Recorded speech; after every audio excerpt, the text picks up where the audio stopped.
Hey, folks. We are. Hey, folks. We are. Hey, folks. We are. Hey, folks. We are.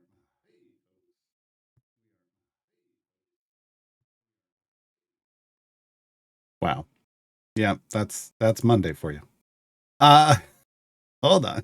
We also got a webcam issue. We don't have a mic issue, which is shocking because I updated OBS right before the stream. Surprising no one. There was then an issue. There was for surprising no one. There was then an issue. I'm like I'm trying to everything else fine. I don't know. I don't know.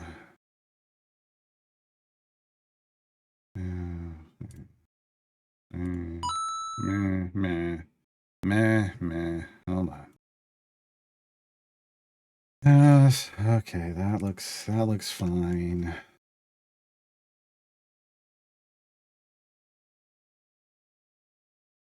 I'm like double checking all the things just so we don't run into a problem midstream. We'll probably still run into a problem. Okay. Okay, I think we're good. Oh boy. Hello, Delcoon, Lazier, Black Widow, Nighthawk, J-Dog, Moses, Sergeant, Javik. Hello, hello, hello. We are back. It's Monday. This is Idle Chatter. We're on the new account. This is the Pick3 playthrough. We have gone through all the base adventures all the way in Tomb of Annihilation, all the way to the Lost Love, and then we've been working our way towards Azaka's Procession Part 1. We are at 29 out of 30 adventures or variants completed. Yeah, it's pretty good. Pretty good. I do want to shout out, though, I tried to do, I don't know, one of these. It's the lawful one. Upholding the law. So we did this was the last one we attempted on Thursday. And I was like, oh no, folks, it looks like I didn't have enough gold find because they had restricted out they restricted out all of our gold find champions. I do want to I've added a note to the new player reference. God, this is horrible if you don't have like E25 gold. So I'm going to have to find an alternative to this one because this was just not doable. I had to grind gold for so long. So we'll fix that. I apologize to anybody that this screwed over. Whoopsie. I mean, we must have done it just fine somehow when I put it in the guide, but I don't know. I mean, we must have been just destroying things with like Carlock or something. That isn't the case with everything. So I will fix that. I recognize when I make a mistake and I fix it. I apologize and I fix it. So we'll be doing that. We only have one more before we can attempt Azaka. However, Friday was a natural time gate weekend, so I picked a time gate, and we're going to do it today. We're going to do it today. Colton, what level would you... What? That was a messy sentence, Colton. Hold on, I'm trying to parse it. What level would you get your push party's legendary effects to before looking at reforging effects that don't hit the DPS?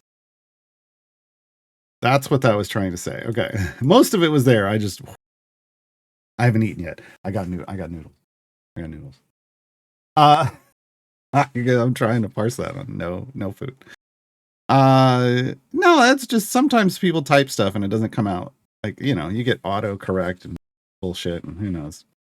So I never blame a person or a train, like whatever. Look, we will get there. We will get there. And if I need help understanding, I will just ask politely for it. So what level would you get your pushing party's legendary effects to before looking at reforging effects that don't hit your primary DPS? With reforging, it's really one of those things because it costs so much. It's less, it's like 1,000 to attempt to reforge something. Um, it's one of those things that, you don't really, I don't know that it's super necessary early on. I think it's, you get to tier 10 and you're farming it on lock, because you only need like tier 5 legendaries to start farming tier 10.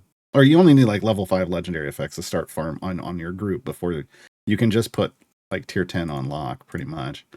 Um so it's more of a later thing. And even then, you would only reforge once a week. You were going to do it because the cost doubles every time you reforge, and it takes a week for the cost to drop back down to 1,000. So it's definitely not something you'd start right away. It's more of a later thing when you have more scales available to you, because you're dropping a grand basically to roll the dice and hope you get something you like better. And even then, it's not always about, I mean, it sounds like you want to make it focus on your DPS, but that's not necessarily everybody's choice. Like for me, I don't want it to be focused on one singular champion. I want it as generic as possible. So whenever I am using my champions, all the legendary effects work and stack and multiply. I'm not missing any. So yeah, I mean, you got to figure out, your goals there. All right, so we're gonna do. I already chose my time gate. I chose it. I just want to be very clear. I chose it after the poll was put up in my Discord that I did not put up and did not say I would listen to. But before that poll was finished, I did choose Shadowheart. So why did I choose Shadowheart? I chose Shadowheart because I got shitty options. Welcome to the show, everybody that came in from CD Games. I was given really bad options. So I didn't have a swap in seat 6 where Shadowheart sits. The other two options I got were seat 10, where I already had two, and they weren't even champions that I really would have wanted. It wasn't even like, oh, that's a high priority pick for me in seat 10. No, they weren't. They were okay. They weren't bad, but they weren't like, oh, I got to do this. One was Havilar and one was Yorvin. Well, Havilar is a tank, and I already have a tank in 10 in Tyrell. The other's Yorvin, who's a DPS. Well, I know he's got a support tag, but he's a DPS. And I already have a DPS, so I didn't really care about any of these. And I already knew that in 6, in this event that starts on Wednesday, Festival of Fools, I'm gonna want to flex a Lindra, so I already know I'm getting a second there. So it was just a really... Basically, I chose Shadowheart because it seemed like I might unlock split the party slightly faster, maybe. That was it. So sometimes that's how it be, folks. Sometimes that's the choice gets made not because it's like an optimal situation, but just like, well, it's going to get me to this other goal I want, maybe just a little bit faster.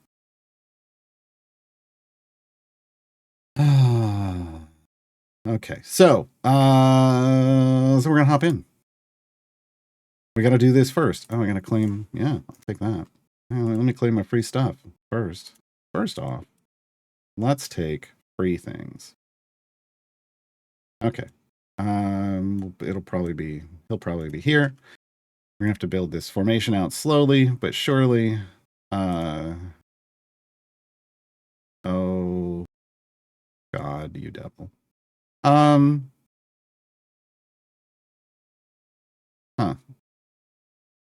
How are we gonna do this? We don't really have a lot of potions. And I don't want to spend a ton of time in this. We just got to get enough. You know what I didn't look at? Here's how we judge. Here's how we judge how much time we're going to spend. Okay. This variant could have either been to area 75 to 125 or 175. If it were 75, we'd be in and out of this real quick. It's 125. God, I need a little more favor. I need a little more favor than what I have because I got to get to 125. So, and it's not just that I got to get to, because I got to get to 125. We can probably do that. I just want to get there quickly. So we spend a little bit of time, a little more time than normal maybe in this one. So we don't have to spend a lot of time in the next one. We're going to do 15 minutes of these. Of all of these. Yeah. That's what we're going to do for now. And we'll see how that races us into some gold to level up and get some champions on the field. And we're in an ad break, so I'm gonna eat noodles before they get too cold. Before they get too cold. That didn't pick up noodles at all. This is a new noodle for me. Lately, I've been on this yakisoba thing. That's just the ones that have the best flavor. But this is a chow mein.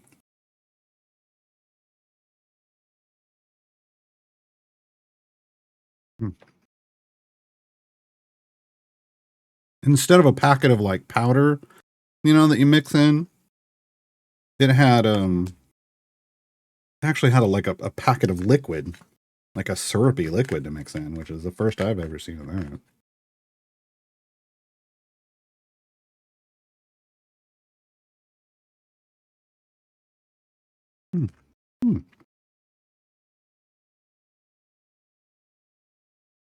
It's not bad.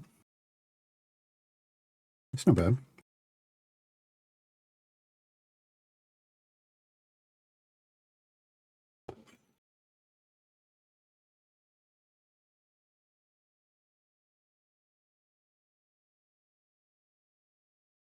They weren't expensive either. I mean, they were right around the same price as the yakisoba ones I've been getting. So, not like I paid up for it or something.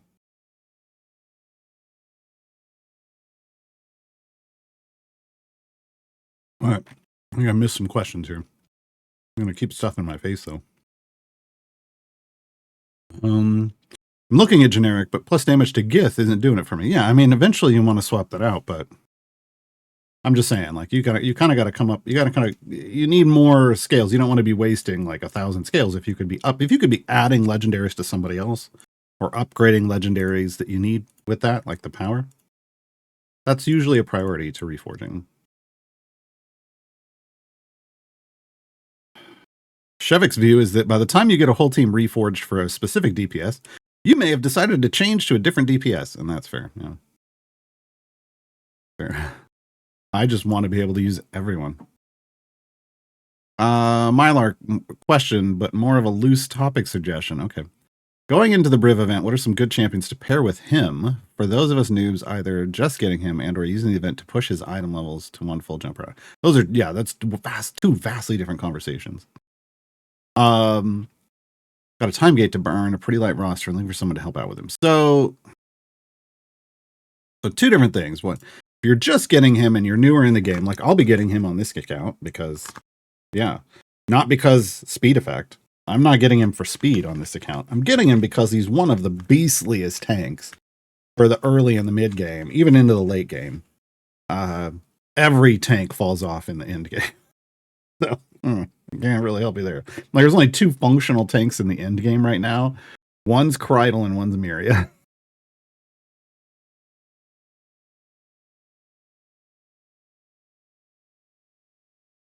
So, I'm going to get him because he's a beast of a tank. So I will be able to switch out, and he's a more flexible tank than Niali in 3, in the sense that if I want to tank with Niali, my DPS has to be in this column, period. With Briv, that's not a thing. And that makes things so much more flexible for you when you're building formations. So that's, he doesn't need anyone to pair with him just to be a good tank. He doesn't. He can just be a good tank. Now, if you've already had Briv for a while and you've been trying to work on leveling up his slot 4 items so that you can get a lot of jumps and start using him as a speed champion. I mean, who goes well with him? Like all the really hot speed champions. Like I like obviously, well, Eliwick, Diana. Eliwick isn't speed, but gems, right? Eliwick and Diana. If you don't have Eliwick, pick up Eliwick immediately. If you're looking for somebody to pick up with a time gate. Diana, I use I mean with the Briv with an automated Briv gem farm, I like Thalora. Because that just makes the whole thing even more efficient. Like I think that's a big pickup is Thalora. Normally I would say Shandy, and Shandy is yeah, early on Shandy is a big lifter. At a certain point you start generating enough gems that you can just use potions to get you to 10x speed and you don't need Shandy anymore, but early on Shandy. Yeah. I like Whittle. I like Sentry. Obviously Human. I should have said Human earlier, but felt like a given, but I shouldn't leave that out. So yeah, I mean, those are the ones, that's a solid group when you're trying to just like, because early on you're just trying to push Briv with a speed group with that Briv isn't in, just so that you can get lots of stuff so that you can then boost your Briv. And then you start, but then after that, everything starts to change, right? Like, depending on, where you're doing your Briv farm, like that's a complicated discussion.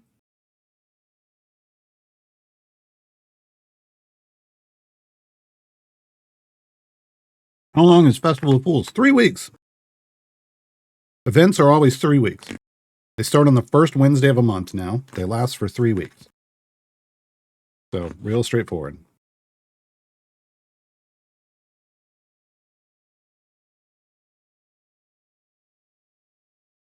I get 6 time gate pieces a week trying to decide if I'm going to open a gate right now. Yeah, absolutely. Look, once you're to the point, well, I mean, with 6, you're Gucci, but all you got to do is get to the point where you can get 3 time gate pieces a week and you're good for events from that point on. You can burn whatever you got because you don't need the 3 until the second week and the third week, right?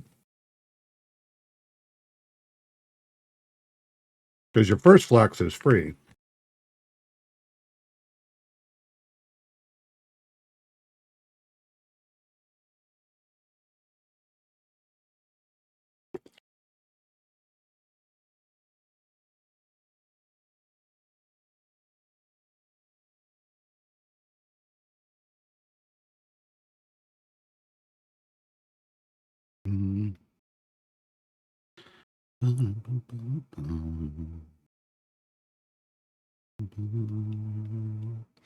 Polgar, how do you turn the attack animation off for familiars? It's under settings. Interface, no. Display, no. Graphics, graphic. Disable flashing and lighting effects under graphics.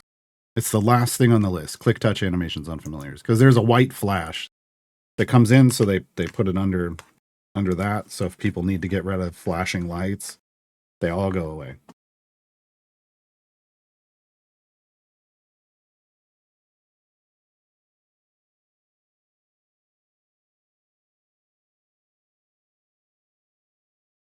Yeah, Lurking Rider. I actually haven't bought the spicy ones. Not because I didn't like them, but because inevitably what happens is I make the spicy noodles, then I get on stream and I made them too spicy.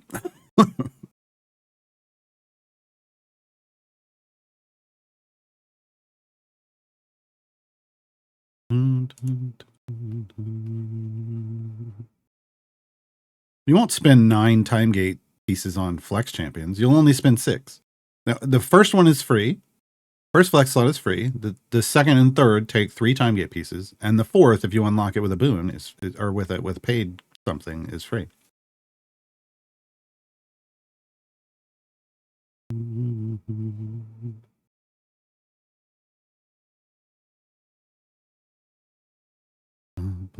Yeah, no, the paid flex does not cost time gate pieces. No, it costs you cash, right?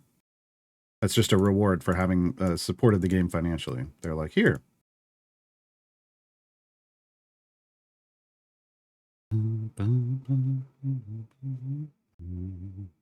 Oh, I need to restart this to get the weekly party, don't I? And I need to get the music on. Why wasn't the music on? I had been leaving the music on so that When I turned the client off so it would come back on, but I must have shut it off or something. Oh, I shut it off because I was grinding gold forever and I got tired of hearing it. Trying to listen to the stream. Dun, dun, dun, dun, dun. No, that doesn't really work. There we go. All right. Oh god, that's garbage. Okay. Well, example of a real bad. Oh, I should have put her up here. What was I thinking? She should have been here. It should have been like this. And I could have gone the damage spec. My bad.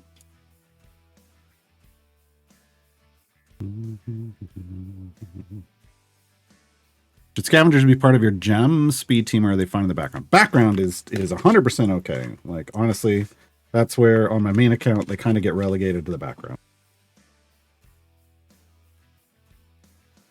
We not even remember, honestly.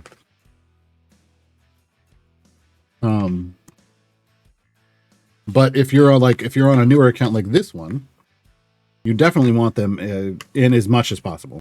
Like, so in the speed team that you start off a run with, and if you can in the pushing part, if they're solid pushers. Because this account doesn't have a background party, so.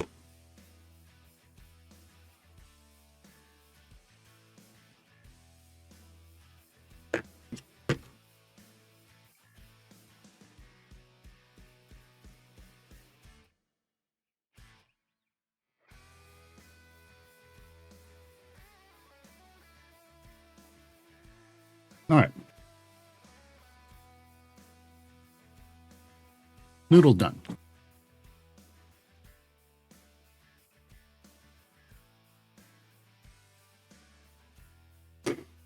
Afternoon, Jules.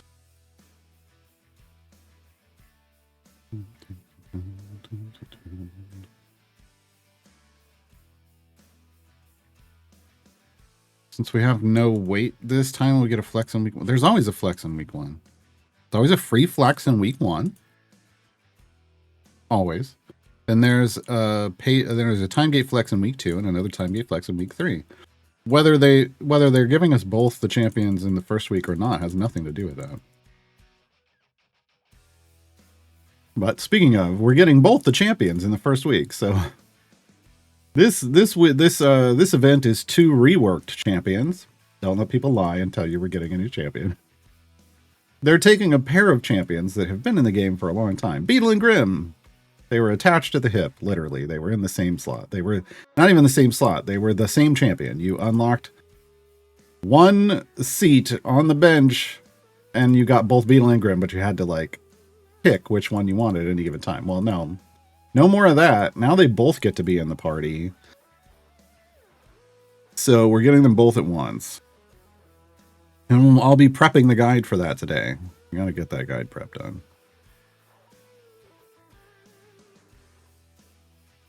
In regards to the Briv question earlier, I was totally unaware of the existence of Solora. Oh, God. Yeah, she's great. And I know a lot of people are because there's like the downside. She's kind of like Briv. She has to go a certain ways to get her speed function back. But all she really needs is the feat. There's a feat for that helps. And once you have her and that feat, you're good. She's gonna get enough every run. Yeah. Okay. What was I gonna do? I was gonna double check. I'm gonna double check the combinations channel to see if there's any that I've missed, and there are. We want to get those chests. The sweet electrums are gonna help me gear up all the new champions I'm getting in this event.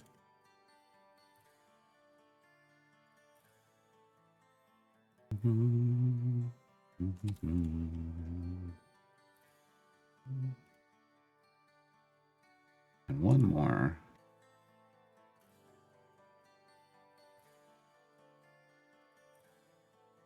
Awesome. Okay. What else was I gonna do? Oh, patrons. It's Monday. The patrons reset, and I already had enough currency because I planned ahead. So all I'm doing is going down here and buying my time gate piece. And now I'm done. I'm not doing anything for them anymore. I missed some follows. A huge explosion. That's how I'm going to pronounce it. It's a huge explosion. Legend last key and Golden A. Thank you. The follows. It was Muge. All right. What do we got for this week? Eliwick, damage all champions, sure. Hitch, yes, please. And Ishii, look at that. I mean, it's like it picked people I use or something. That's actually pretty great. We're gonna get some good progress. We're gonna get some good progress. What I'd like though is to be able to get scavengers and speed champions and gem champions in, but we're not gonna be able to. Not anytime soon, because we have no favor here yet. All right.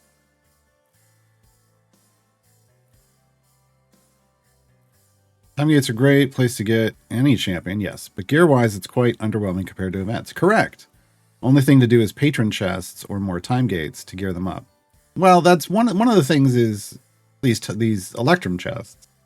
So time gates, champions from time gates are event champions, and Electrum chests are the best way to get like new event champions up to blue or better gear as efficiently as possible. So you're only going to get, like, I'm only going to get 3 gold chests out of this time gate for Sheila. So what I'm going to want to do is I'm going to want to, and a couple silvers, maybe. I'm going to get like 1 silver for passing 100. I don't know if we'll go past 200 to get 2 silvers, right? So the thing I'm going to want to do is open Electrums first. I'm going to try to get her to green or better gear just with those Electrums and that 1 silver I'll get. And then, and only then, will I open up those 3 golds, because those 3 golds will then guarantee me 3 blues, and she'll at least then have 3 blues. Beyond that, then yes, like more Electrums, potentially will get her to all blue over time, which is fully functional for this stage of the game. But in the mid game, when you have a lot of patrons available, lots of patron currency, then you would add patron chests on top of that, right? To get them to full epic. But yeah, otherwise, it's patron chests and time gates are the only thing after that. I don't know. That's why, time gates need a rework, right? They're already on time gates 2.0 and they need a time gate 3.0 rework. Lord Kua, thank you for the follow.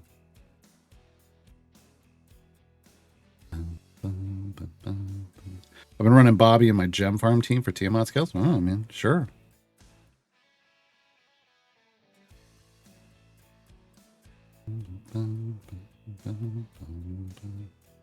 Laura's wild because she can share her feats. Yes.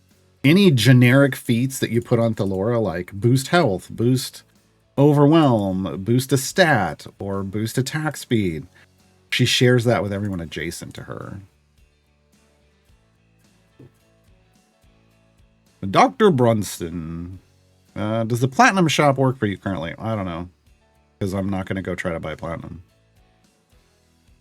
I think it's broke for me over the past couple days on Steam. Wow.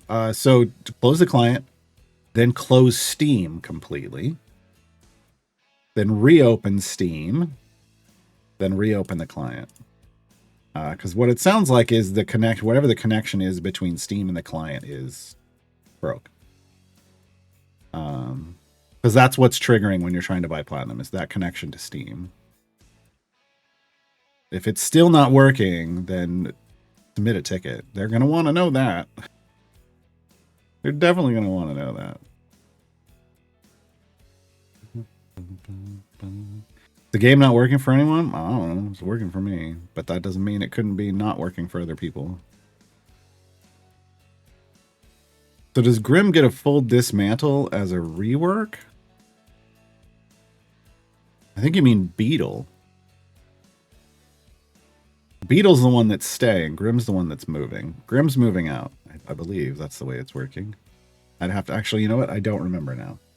I don't remember which one's staying and which one's going. But basically, they're, one of them gets the house in the divorce. And I don't remember which one. I don't remember which one.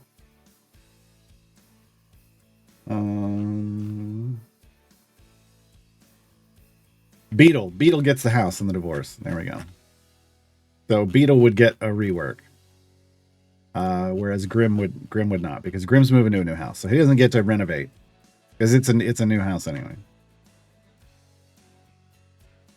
Yeah.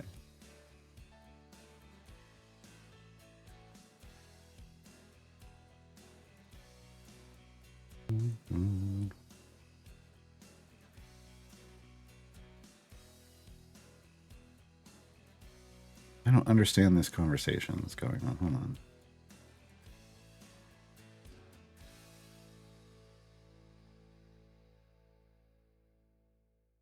Oh, it continued. So I could barely get mine to all blue out of a time gate. How do you get it to such high items? Only 3 chests. Well, that's only 3 gold chests, but J-Dog is being unhelpful because he's not explaining. It took him a while to explain. You can't just drop, from 35 silver chests. And then somebody else came in and was like, well, you get silver chests from bosses. No, you don't. Wrong silver chests. This is the problem with coming into a conversation that you weren't a part of from the beginning. So let's talk about how you get gear in a time gate, since we're in a time gate, folks, and there seems to be some confusion in chat. You get 1, 2, 3 golden chests max. That's it. There's one available here. There's no silvers listed at all anywhere. Okay. God, it doesn't even tell you where you get silvers here. I bet is it in the FAQ?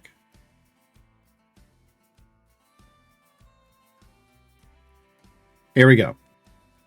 What do I have to do to collect the displayed time gate rewards? The first time you select any given champion through the time gate, you'll need to complete 3 runs to collect the main rewards. 1 to area 50, 1 to 75, 1 to a random area for the champion's event. That's the gold chests. You can also earn silver champion chests by defeating the bosses at area 100, 200, 300, etc. These silver chests will only be awarded once per boss per time gate, so it's a high watermark. Once you beat complete area 100 once, you get the silver chest. You start a new adventure. You start a new adventure in that same time gate. You pass 100, you don't get a new chest. It's a progress thing. And because you can get up to area 2500 if on an end game account, that's only you could get 25 base chests, plus there's like a blessing. No, there's a patron perk out there, gives you a chance, 50% chance to get another one. Technically the most you could get is like 50 if you flipped that coin and got heads the whole time. But more often than not, you're going to get like around 12, so around 35 to 37 chests. But that's only if you're going to area 2500. For a newer player, like this person on this account, I'm like going to complete area 100. I'm going to get like 1 silver chest. So this is why the system needs a rework. It was always a garbage system, because why should you push to get silvers? Like, what a waste of time and effort. And the only thing that and we used to have to do it because electrums didn't exist, but now electrums exist, so there's really no reason to push that far. So don't, when someone's like, well, I got this much and I blah blah blah, like, they're obviously going very further than you are. Very much further. So yeah, you can't compare yourself to that, and your progress is what it is. You can't get more silvers without pushing deeper, and honestly, it's not even worth it in my opinion. Some people just have too much power on their account, honestly.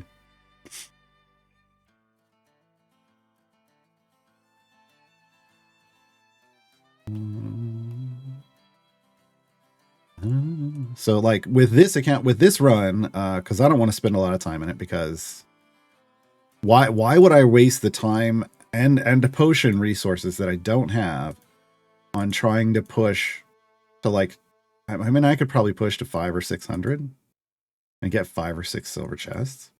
I don't care about those silver chests that much. They're not that important. So I'm not going to waste the time or energy on it. I've got better things to do.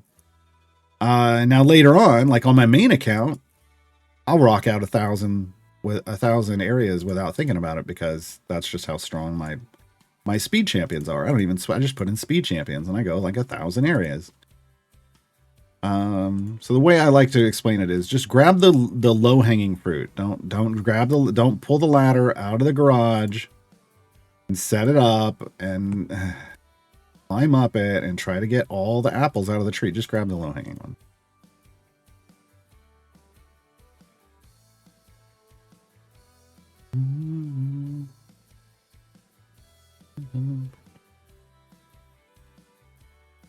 And some people are like, oh, and you should push deep to get more favor. No, God, please. Oh my God. Keep the late game and beyond strategies out of my new player chat. Look, just because you do things in the late game doesn't mean that same thing is beneficial or even beneficial at all for people who are newer. There's no way I would push deep just so I can get a 25% conversion rate on favor out of a time gate. If I want favor, I'm just going to do a deep push in the campaign. It's better to put my resources there than to put them into the time gate. It's going to come up better for me. The only time you would ever push for favor to convert from a time gate into a main account is when you're at your wall in a main campaign and you can't really earn any more favor there anymore. Then all you can get it from is time gates, trials runs, and events. But early on, it's better to actually invest that time and energy in an actual campaign run for favor. Context matters. These answers to these questions, the statements that you're putting out, they're not the same for everyone. Which is why... Yeah. You said the time... Edgar, the Peaceful, you said the time gates need a rework 3.0. Correct. If it was up to you, what kind of rework would you implement? Oh, God. We've talked about this before. I don't mind doing this on this channel, but first I need some root beer.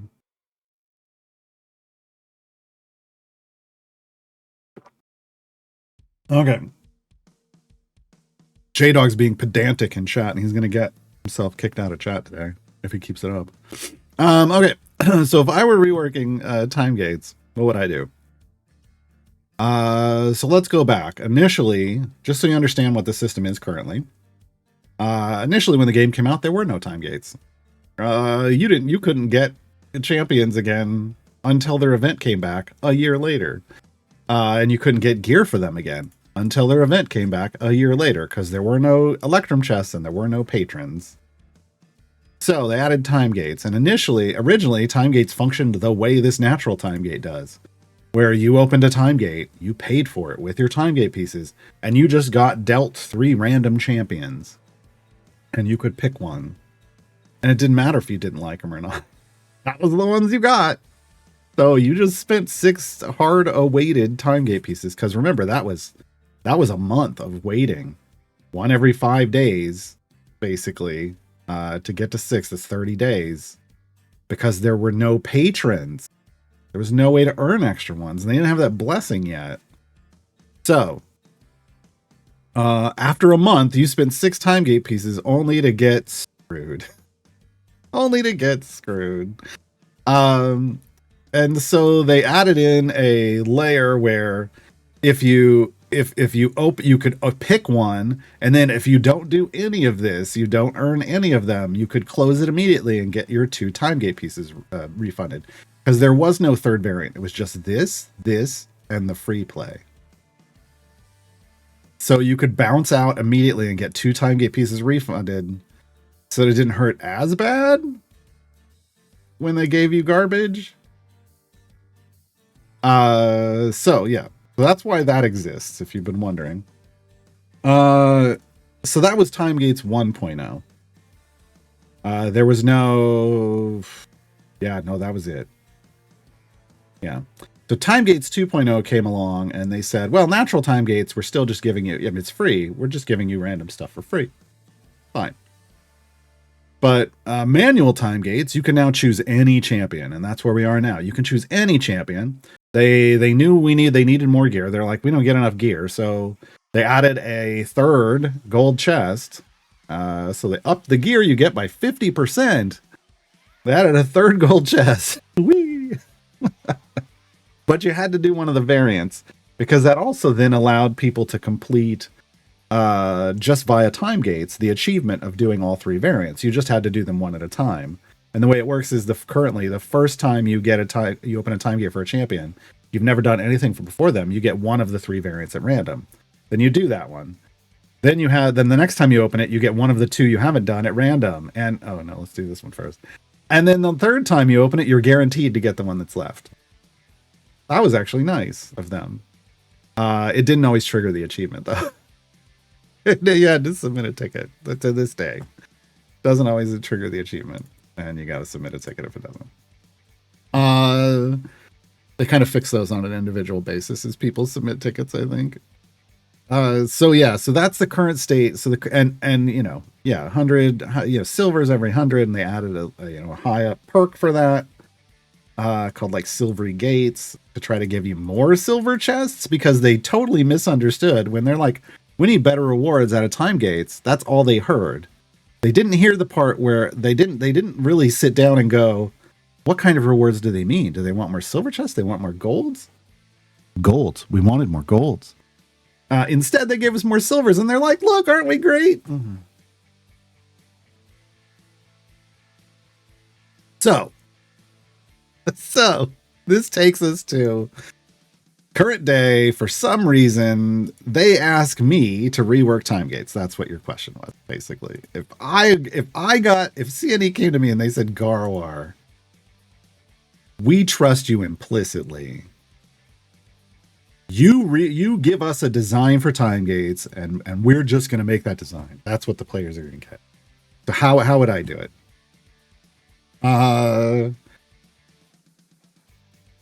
So, I mean, I think you keep the whole, you could choose any champion you want. Like, first off, you got to fix, there's a couple things you got to fix. I'm going to get out of the screen because this is going to confuse me. There's a couple things you got to fix. Currently, like in natural time gate weekends, which can stay the same, I think it's totally fine that you get a random champion. But currently, there's basically 3 buckets of champions, right? Bucket 1, bucket 2, bucket 3. It doesn't just pull from all the potential champions and then give it to you. And then give you, 3 champions. Bucket 1 is like year 1 champions. Bucket 2 is like year 2 champions. And bucket 3 was year 3 champions because that's like when it was reworked.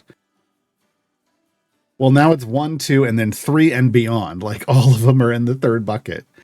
They've never gone back and like evenly distributed things or fixed the bucket system. So there's what you got to fix first. It is good that it is always giving you at least 1 champion you don't own. That's great. I think maybe you guarantee, I would want it to guarantee on a natural time gate weekend, up to 3 champions you don't own. If there's 3 or more champions you don't own, it just needs to be champions you don't own in a natural time gate weekend available. Like, let's give people options of things that they don't have.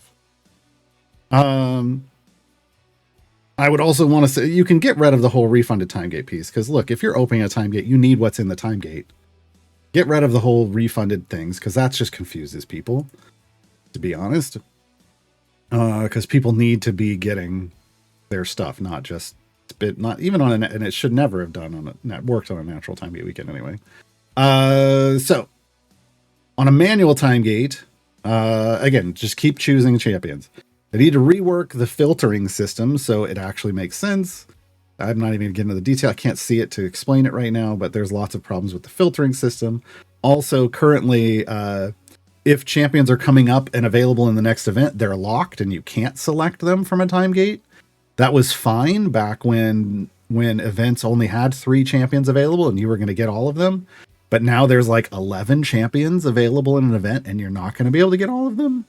So why are they locking them all, right? I think you put a little chain over it that says it's locked, but when you go in and you click on it, go, this is locked, but because it's coming in the next event or it's available in the current event. But if you do want to do a time gate for them anyway, just click this button and then you hold that button down and you unlock it anyway, right? Give people a choice. Once you're inside the time gate, now we can bring this up. It needs to be Events 2.0 compatible, right? So, you know, for legacy reasons, keep the first two, complete area 50, complete area 75. Plus we also want gold chests. So there's 2 gold chests. And then have 3 variants of it, all 3 variants for whatever tier the person is currently working on. So if you've never flexed the champion, like you've never unlocked that champion before, then you have all 3 tier 1 variants, 75, 125, 175. And you can get the 2 chests here, and then you get 3 gold chests for all 3 variants, and you can complete a whole tier in 1 time gate for 6 time gate pieces. You can continue to free play. You can leave the whole silver chest thing, but you change that perk from silvery gates to golden gates. Hi, San Francisco. To golden gates, and have a 50% chance that instead of dropping a silver chest every 100 areas, you get a golden one instead. Now there's a valid reason to push as far as you can go. That 50% chance to get another golden chest and get good gear, right? Now, if you have done a partial tier before, if you haven't completed the full tier, you've only done half of it. Like, let's say you got like the first variant done in tier 2 in an event, but you didn't do all of them. It'll load in tier 2 and you still get all 3 variants. You gotta do them again. You're going to get rewards. It's all about repetitive rewards. But then you'll have tier 2 completed. And the next time the event rolls around, if you flex it, or the next time gate you open, you'd have tier 3 available, right? If you've done all of the, you know, current tiers, right now it's 4, but they've talked about adding a 5th. It just gives you the highest tier over and over and over again. Because presumably if you were able to complete that high tier, you're going to want to go that far anyway for that chance at those golden gates, right? You still do the 3-day. I think it's still, you know, 72 hours. It's a time gate. It's a little mini run. Yeah. That's how I would do it in the current state of things. So you can get that tier progress. You're tied in with the Events 2.0, but also you're fixing a lot of the issues the current time gates offered. Because right now, I mean, one of the big problems with a time gate is why spend that time doing a time gate? On my main account, I've got, you know, over 1,000 time gate pieces. There are a lot of people in this chat that have over 1,000 time gate pieces because there's just no reason to do them late game. Because those silver chests, the time it takes to do that is better spent in a gem farm, because you can get more item levels from the contracts you're going to get from that gem farm.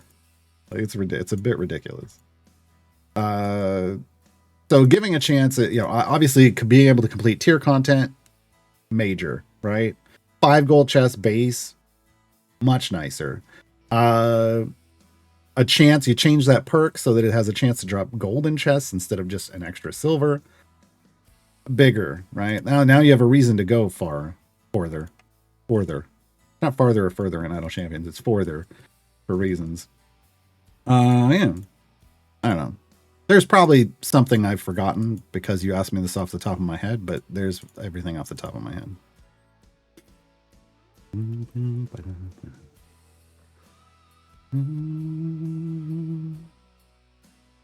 Thanks. Restarted everything. Nothing gets changed. Charged button isn't working for me. And then submit a ticket.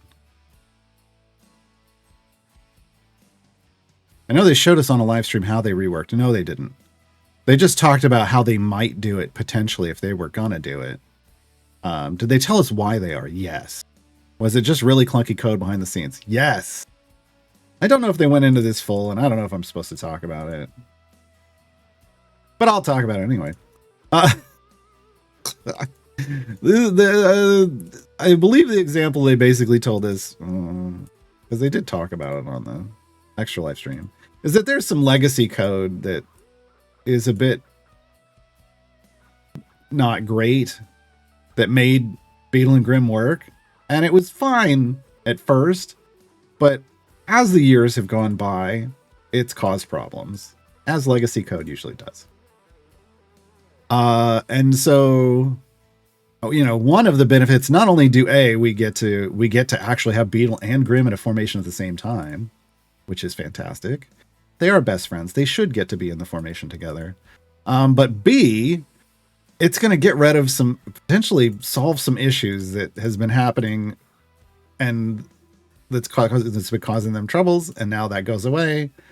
And all the devs can breathe a sigh of relief because yay. And then who knows, maybe that'll make things better for everyone, them and us, going forward. Yeah. All right, Hail Hydrate.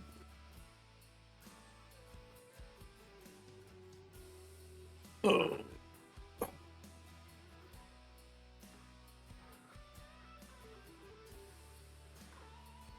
Yeah, there's another term for it, like Bioshikira said, tech debt. But yeah, it was legacy code. There's some chonky code in there that's causing problems.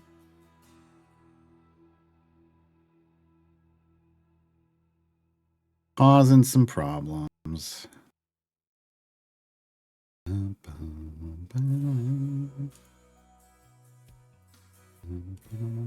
thought it was per adventure, not a high watermark. No, it's a high watermark per time gate. So like you can earn, like if you go to area 2500 in a time gate, if you're that, swole, whatever, you can't get any more silver chests out of that time gate. But you close that time gate and you reopen a time gate for that same champion, you can do it all over again.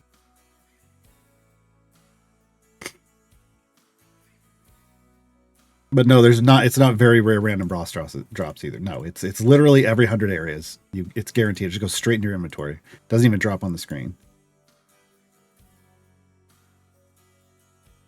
I should do that. There's another idea for merch shirts. Farther, further, forther.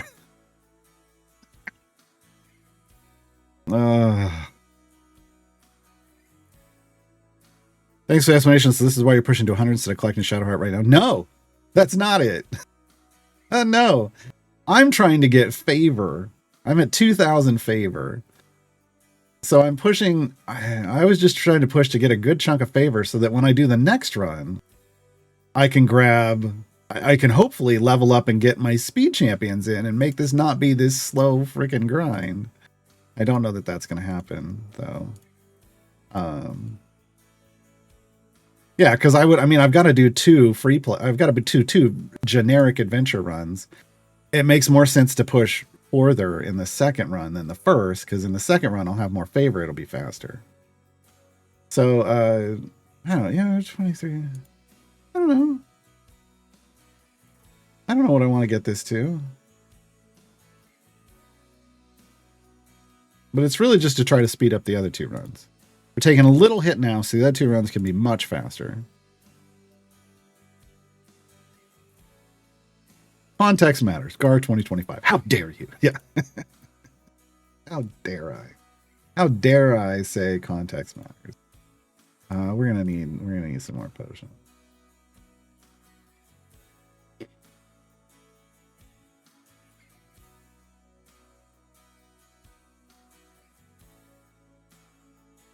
Black Widow says, I understand. Garwar says, grab the low-hanging fruit, but I think of it as, I can't resist if I'm already in a run, and that's fine.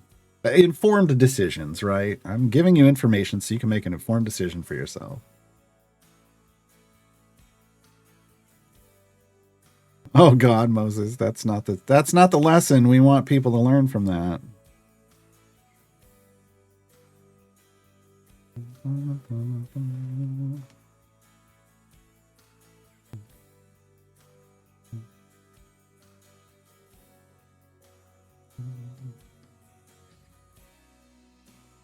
Do you get one time gate piece back if you just do one gold chest variant? Well, these aren't variants. I want to be clear. We use the right terms. This is a regular adventure. This is regular adventure 1. This is regular adventure 2. This is the variant. If you just do regular 1, you'll get one time gate piece back. If you don't do either of these, you'll get 2 time gate pieces back. You can't even do this one if you haven't done this, at least this one, so you don't even have to worry about that. If you do both of these, but you don't do this, well, that was silly, because this doesn't give you anything back. They just need to get rid of that whole concept.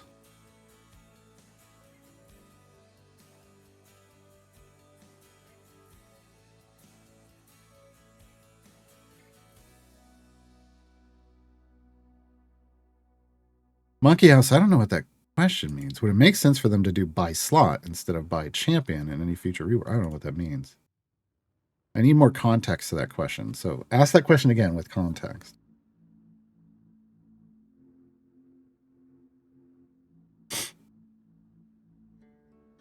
Let's up it to a platinum time gate. Oh. Let's not give them any ideas. When the time gate system originally came out, they had time gate packs of time gate pieces available in the shop so that people could just pay cash to run a time gate. And people got real mad about it, and so they pulled them out because back then it was gambling. You didn't know who you were going to get, so people were rightly upset about it. But nowadays, if there were, I mean, you just threw this out into the world, so I'm just going to tell you, this is what happens when you roll this, when you pack a little snowball of a question or a comment and you throw it down the hill, it grows into, they start selling platinum time gate pieces in the shop, and if you open a time gate with platinum time gate pieces, you get platinum chests out of it. That's where you just took it. That's where that snowball just rolled to. We don't want them going there.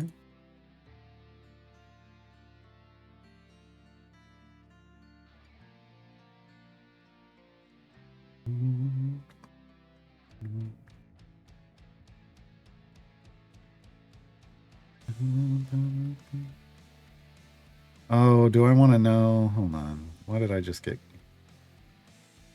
We need better rewards out of time gates. That's all they heard. They didn't hear the part where they didn't really sit down and go, what kind of rewards do they need? Do they want more silver chests? They want more golds? Golds. We wanted more golds. Instead, they gave us more silvers, and they're like, look, aren't we great? Yeah, that's fair. That's fair. And then they wonder why we get a little sassy with them on Dev Insights.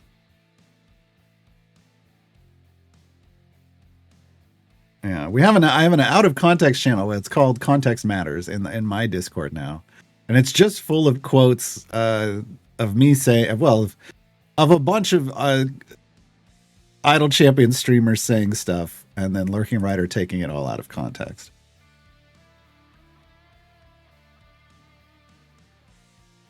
So you might want to check that out. There's some funny stuff in there.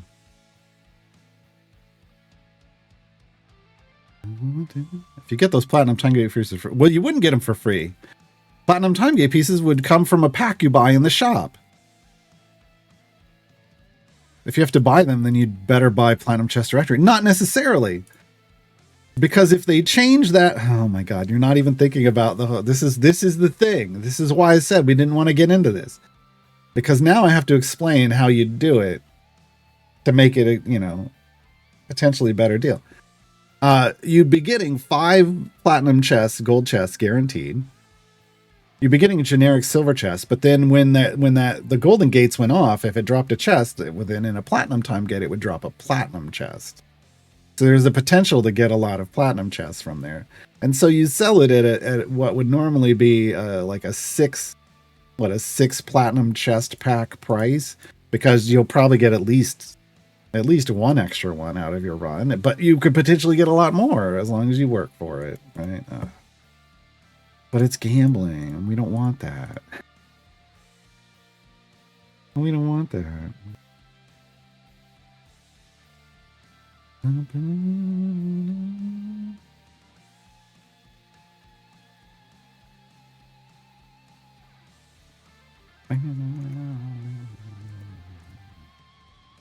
Okay, we're 96. I might as well just go to 100. I'm kind of curious what my favor is going to be at when we break 100. More than anything, because we haven't really.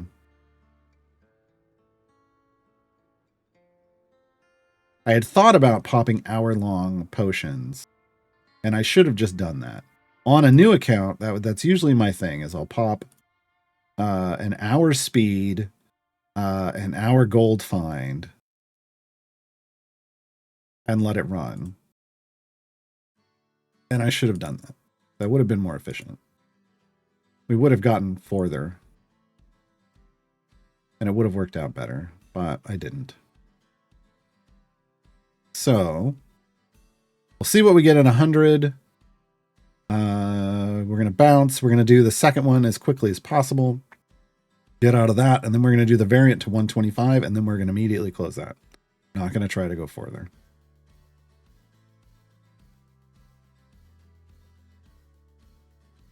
All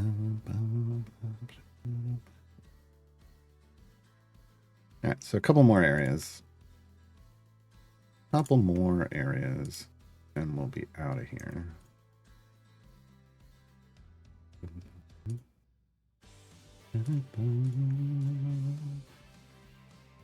Got my daily rewards. Don't care about this. Because we already got...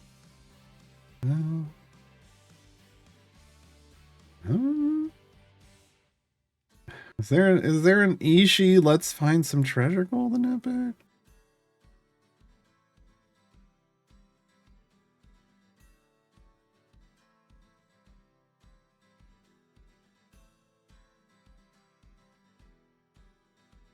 There is.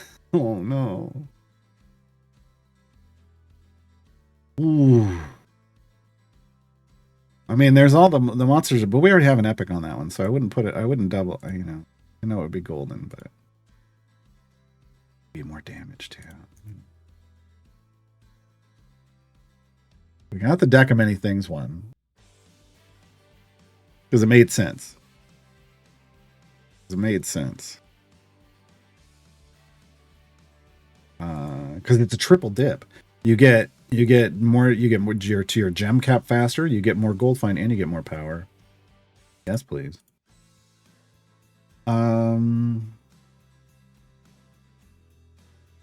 we only got like 2 days left, do I? I don't know. Getting this one epic would get us more gold find. Golden epic would get us even more gold find. It is very tempting. I gotta think about that.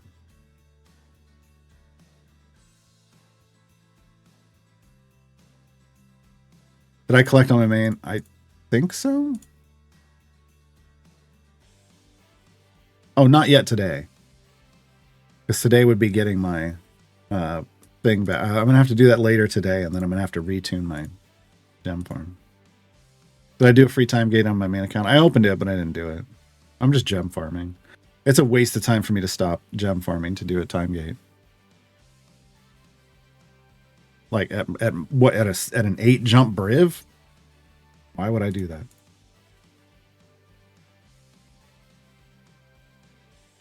Seems silly time to roll a snowball down this hill. It seems silly to me to only improve time gates to 3.0 without having a way to use the new ways to monetize the game. I don't know what you mean. Platinum time gate pieces weren't the way. Oh. What other ways could we better spend platinum on time gates 3.0? I don't think that's what time gates are for. Honestly, I think that's what events are for. I don't think that's what time gates are for.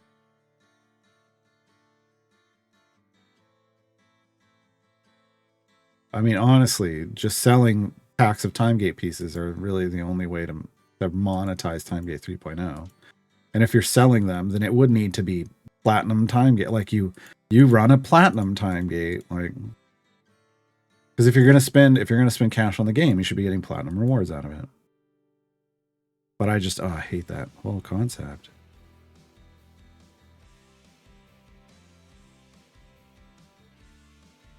Oh, there is that. When you open a time, if you didn't know this, if you open a time gate for a champion, you suddenly can then buy packs for that champion. Then you couldn't before. No chest packs. Here we go. So see, I can now buy chest packs for Shadowheart. I couldn't before I ran this time gate. So here, this automatically opens up a cash flow option for you. So it's already here. I don't think they need to go back to a system that they kind of got rid of. I mean, they could, if they could put regular time gate pieces in, but man, I don't think you can.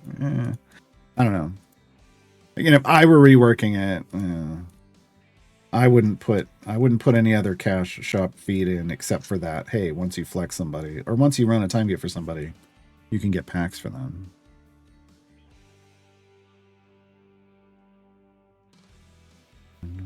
I just throw it in the background, but background parties slow down my gem farm.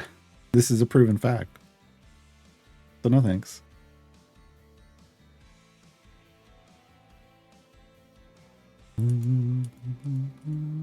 You can buy packs that have time gate pieces in them anyway. You can't buy a pack of just time gate pieces, which you could back when they released the system originally. What happens now is wild offers. I have a wild offer here. Can have time gate pieces in them, but that's different. You're buying this when you buy that wild offer and all of this, and you're getting all of this. These are just kind of extra that they throw in as sweeteners, but you know. Speaking of buying stuff, yay. Oh, we passed 1,000. Dang it. I wasn't paying attention. Dang it. All right. Why does that do that every time now? All right, here we go. Complete. I went a little further. Oh, well. Further. We got about 9,000 favor. That's not enough. But whatever. All right. On the road again. I should have saved my formation. I should have saved my formation. Yeah, look at this. We're not even, I mean, even on area 1, we're not getting enough. Throw everybody in. So, still going to be slow. All right. I'm just going to do it like this. Click through as much as we can. What did I just get something for? Oh, unlocking 24 champions. Oh, good. Yay. Yay. So in that last run, I got a gold Shadow Heart chest and a silver Shadow Heart chest. Shadow Heart is now here, and she has no gear whatsoever. So what we're going to do, let's demonstrate how this works. First thing I want to do is open Electrums. Why? Electrums drop gear for every champion you own. So why would I want to open these first?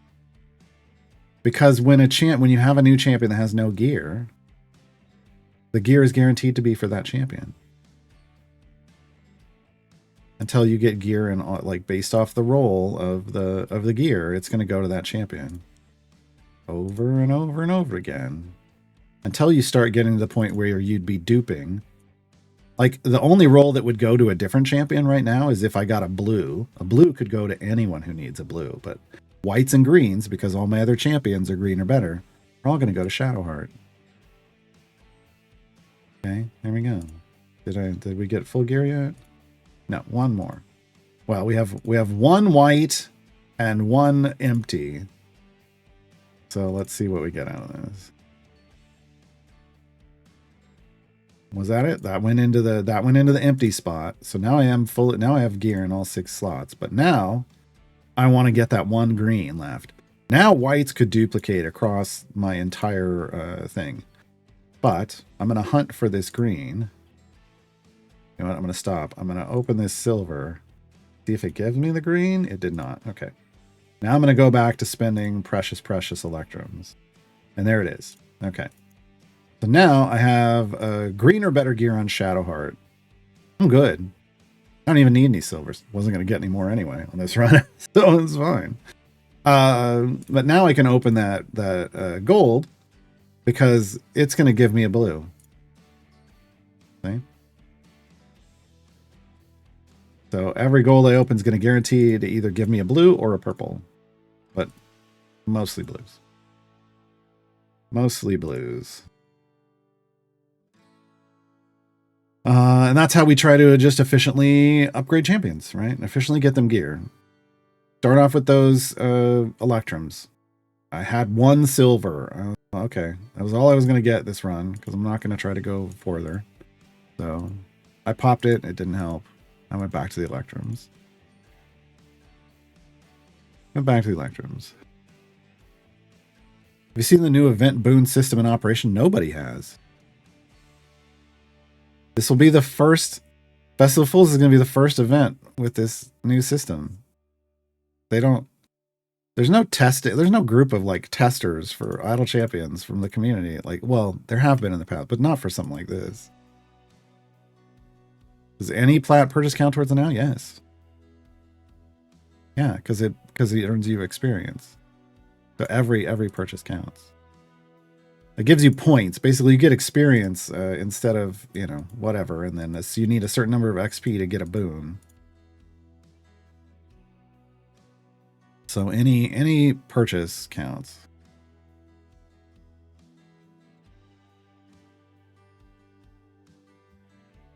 It is literally. I'll go over it. Hold on. Let me pull up the blog. We did this last week, but I'll do it again today. Where are we at? All right. I'll pull this over here so it's easier for me to look at.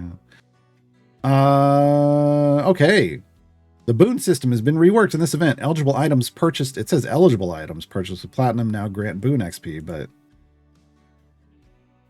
it does still say eligible items.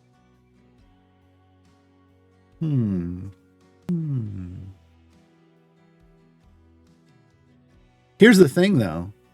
So let's do this. A 6 chest. Here's some of the ones that they give examples on. A 6 chest pack. An event offers 1 through 5. 14 chest pack. Skin or feet packs. 32 chest packs. Theme packs, and 84 chest packs. So let me look in the shop, because I mean, to me, that sounded like, well, that's just everything. But maybe I'm not spending enough time in the store. Because why would I? Wild offers are not on that list. That's the first thing I noticed.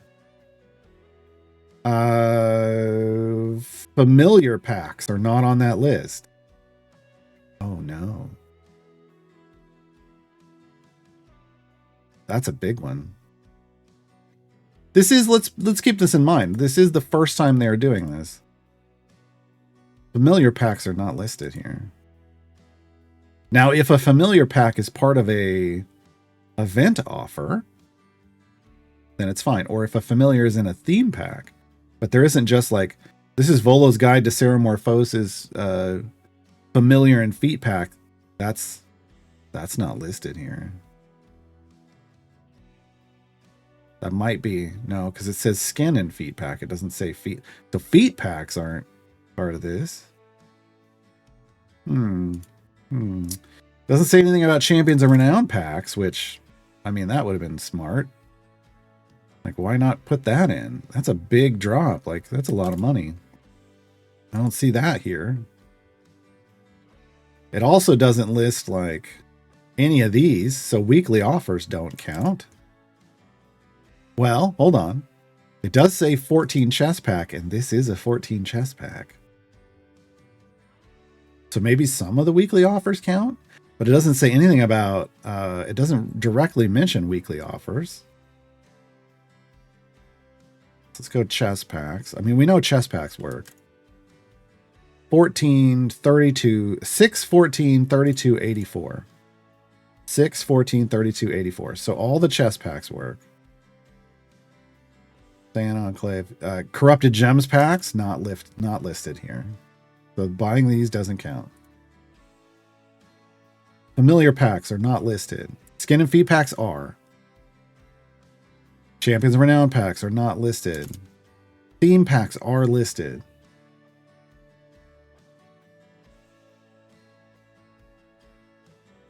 Isn't that every Founders pack is not listed? Again, from no familiar packs. So yeah, not everything. I feel like it's a little not to include familiars when that's such a big thing that people like to purchase. Champions. A champion pack? Like if you just buy a champion, that is not listed. That is not listed.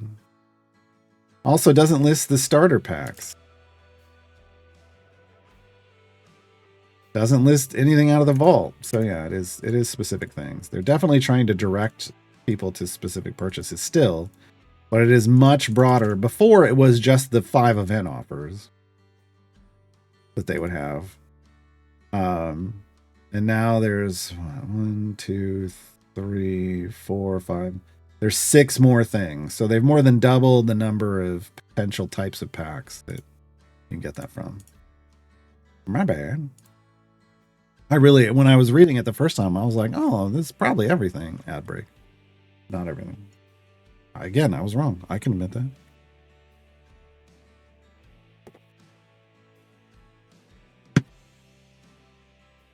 Again, this is iteration 1.0. Who knows what's going to happen going forward? They have tweaked augments before, so. Oh, this is an augment. They've tweaked boons before, sort of. They've tweaked them via augments, though, so yeah, who knows? I'm guessing, well, we'll talk about this when we get back.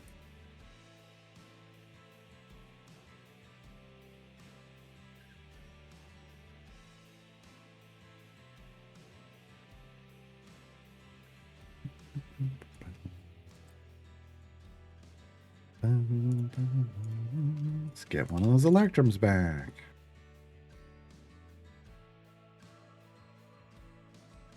Let's bring electrums back. Yeah. All right. How much time I got? 20 seconds. 20 seconds still.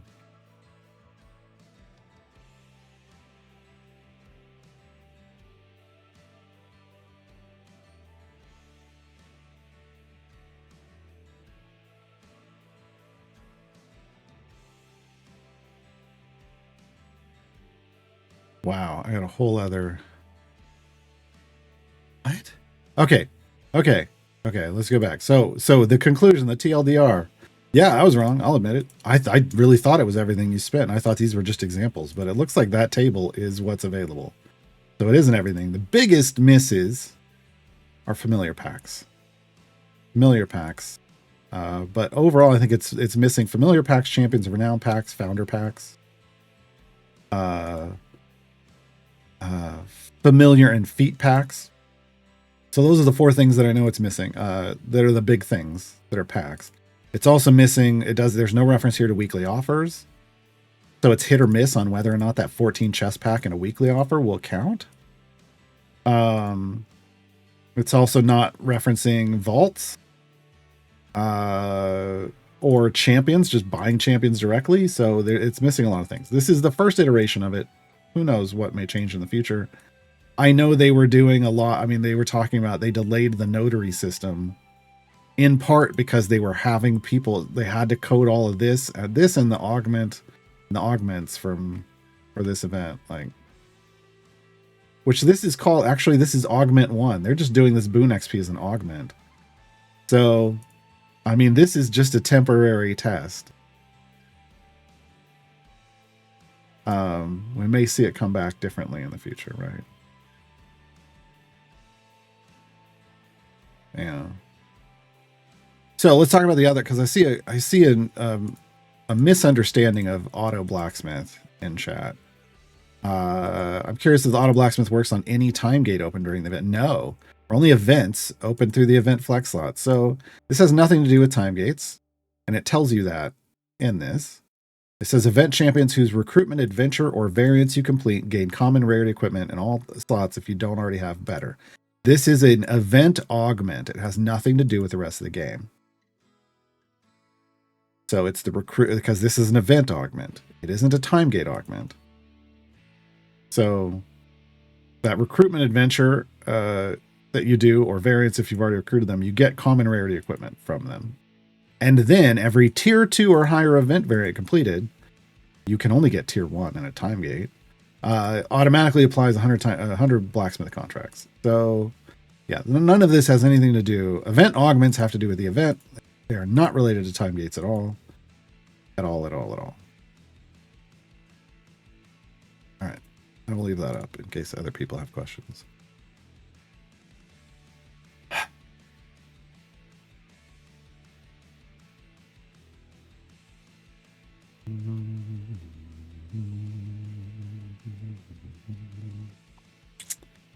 The Me 6 warning is a message just for you. Well, no, I see it.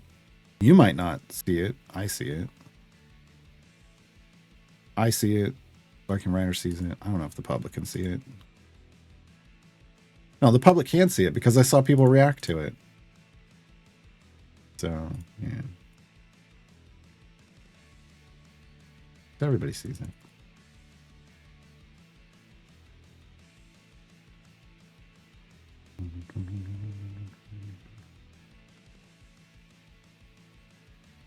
For the last event, for the last and all previous events, the only packs given the boost were the ones for the event champions. Well, they had to say DLC boon. They had to say event boon in them. And they were either packs specifically for the featured champions, or something that specifically stated this has a DLC boon in it, like a familiar with a boon in it.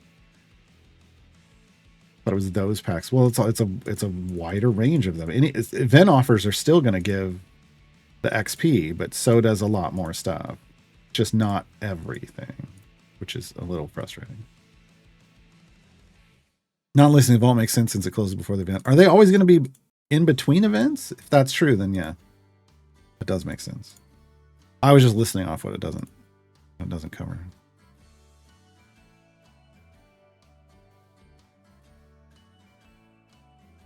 I'd like to know if extra XP rolls over, but I don't think that was answered. I don't think it will either. I absolutely don't think it will. They specifically said we put up that table so you could make plans, and I think it's so that you can figure out how to spend without, getting extra XP, leftover XP. Because I don't think they're gonna roll in. Because it's an augment. This is the thing, folks. It's an augment. They haven't changed how boons work, period, yet. They're testing out a solution. So the second this event ends, that augment goes away. So there's nothing to hold for the next time. It isn't until they decide, like with multi-tier, which is now just part of events. It's not until then would they then look to, like, people would then ask, does XP now roll over because it's a permanent feature? Like, that's then a viable question. Oh, I'm not trying to prove you right or wrong. I read it several times, kept vacillating. No, I look, if I'm wrong about something, I don't mind admitting I'm wrong about something, but I have to figure that out first. A lot of times people tell me wrong that based off an opinion I state, in which case, off. That's not how opinions work. Yeah. But no, I literally thought it was going to be everything. When I read it, I just my brain skipped over the specific things, and I thought the table was just an example. I was wrong. That's fine.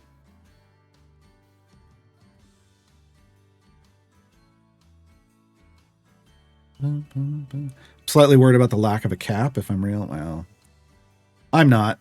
If someone wants to go hard supporting CNE during an event, you go for it. It's a single player game.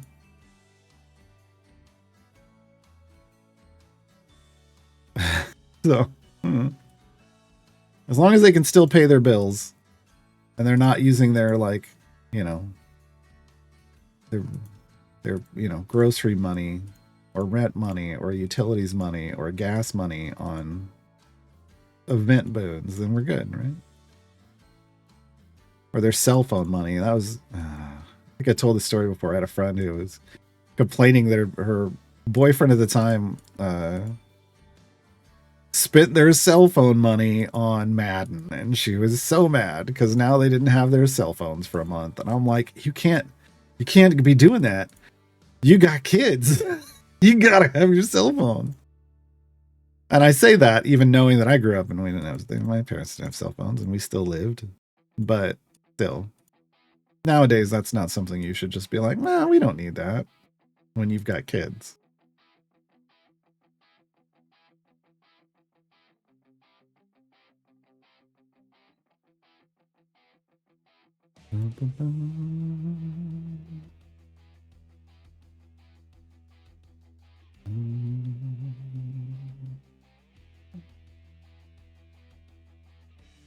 I'm telling you, Gar, merch with "that's not how blank works" is gold. Just let people write in their own. Just put a white thing and people can write in permanent marker, whatever. Whatever it is they have a complaint about. That's not how that works. Folks, that line started we were playing Grand Theft Auto, which I believe is actually called Skull and Bones. Isn't that the name of it? And I'm in here, I'm like, ooh, pirate game. Let's play pirate game because I love pirate games. I love pirates, so I always want to, I want to check out pirate games. And the graphics had looked cool, and and I hadn't watched any of the gameplay, so I was like, well, let's go hop in and play it. It's free. And my first thing, and there was a lot of complaints, but one of my first complaints was that's not how ships work. Yeah. Oh my god, they really took like the driving experience of cars in Grand Theft Auto and applied that to boats from ships from the Grand Age of Sail. That's not how ships work. That's not how ships work. Whales are good for free-to-play players. No need to hate on them. I wasn't hating on them. Like I said, the only problem I have is the only time I will hate on a whale is if they're spending their money for their family on games instead of on their family. There's a problem. At least get the basics covered. Make sure you got a budget. Take care of your kids.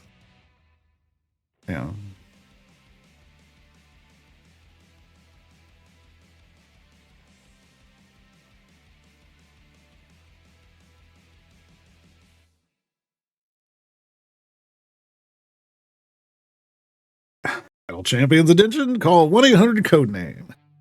No. I was really excited about Skull and Bones at first. I think a lot of people were because they were like, oh, Assassin's Creed Black Flag was so good. And it was. It was really enjoyable, but it wasn't trying to be a pirate game, right? It was trying to be an Assassin's Creed game. So when they then tried to make a pirate game, like, gotta make a pirate game. And someone somewhere stupidly decided that, well, realistic pirate games aren't fun. And I'll still call bullshit on that every time. And they decided to just mix Grand Theft Auto with pirates, and it's not. I don't know. At some point, if that game ever gets super cheap or free, maybe we'll play it again. But it's one of those where we played the free trial while I had it up, and I have no need to play it again, to pay money. I have no need to pay a bunch of money to play that game again. They did some things that were neat. I'm not gonna lie. And it was beautiful. The music was good.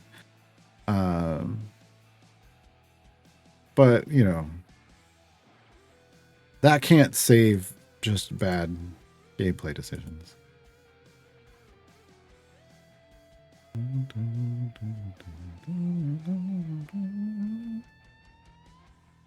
People hating on whales, I see these comments about people hating on whales jokes, but people hating on whales is why they now attack sailboats. I mean, so why you shouldn't hate on whales.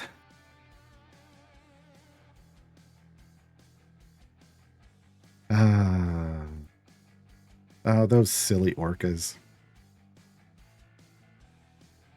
Kids are a decent investment. You can use them to click instead of familiars. I don't know. I think familiars are cheaper.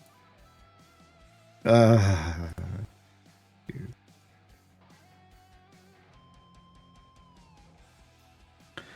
a Dragon Pirate Yakuza in Hawaii has arcadey ship physics and controls. I don't care. That's fine because it's not trying to be a serious pirate game, and I'm okay. We can get arcadey and funny when it's not trying to be a serious game. Skull and Bones was trying to be a serious game, and I will be honest, some of like the storyline at the start of that game was just not great as well. Like there were a lot of reasons why I didn't want to go near that one. The biggest one is that's not how ships work. Or shipwrecks. That was another thing I said. That's not how shipwrecks work. I think that was probably the first thing that I said. Man.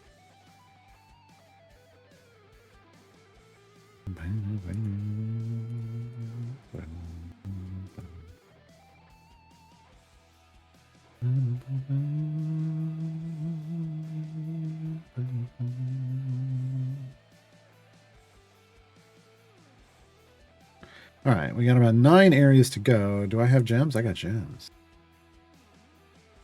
Do I got holograms? I don't have holograms, but I got gems. What do we got? What do we got? There's an epic for Jarlaxle, who we don't use, but I got to mark it off the progress chart. Oh, we were at 69. Now we're at 68. It's better progress. It's just not nice progress.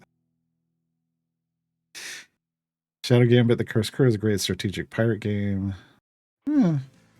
I looked at it. I don't know if, like, I don't know. Maybe one of these days we'll try it.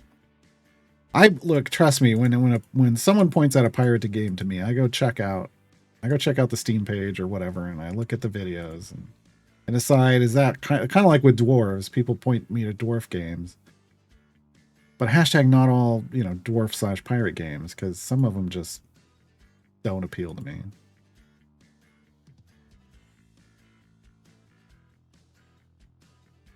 I don't know. I remember looking at that and being like, I think part of it is that's maybe not the pirate like game that I want to play. Like I'm gonna be a pirate, not just, I don't know. We did that one game. What was it? Oh, now hold on. I gotta fire up Steam. We played one that's in kind of like early access, being made by like one person.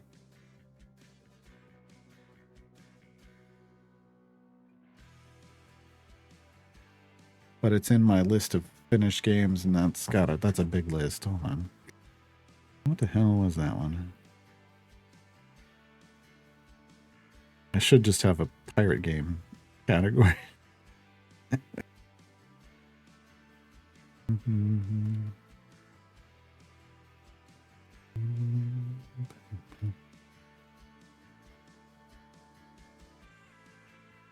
Republic of Pirates, that's what it was. So we played a game called Republic of Pirates, which is basically like a pirate sim.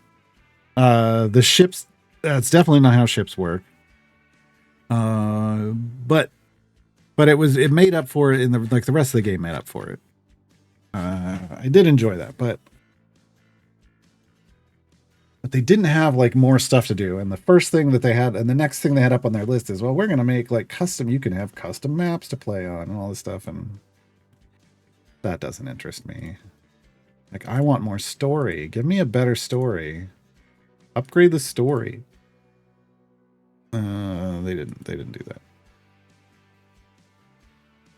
But like that one reminded me, I won't say it was an exact copy or of oh no. Tropico 2 Pirate Isle. That's it. The other Tropico games, whatever. I've played some of them, but the Pirate Isle was specifically 100% pirate coded. And I love that game. And yes, there's a difference between a pirate game and a pirated game.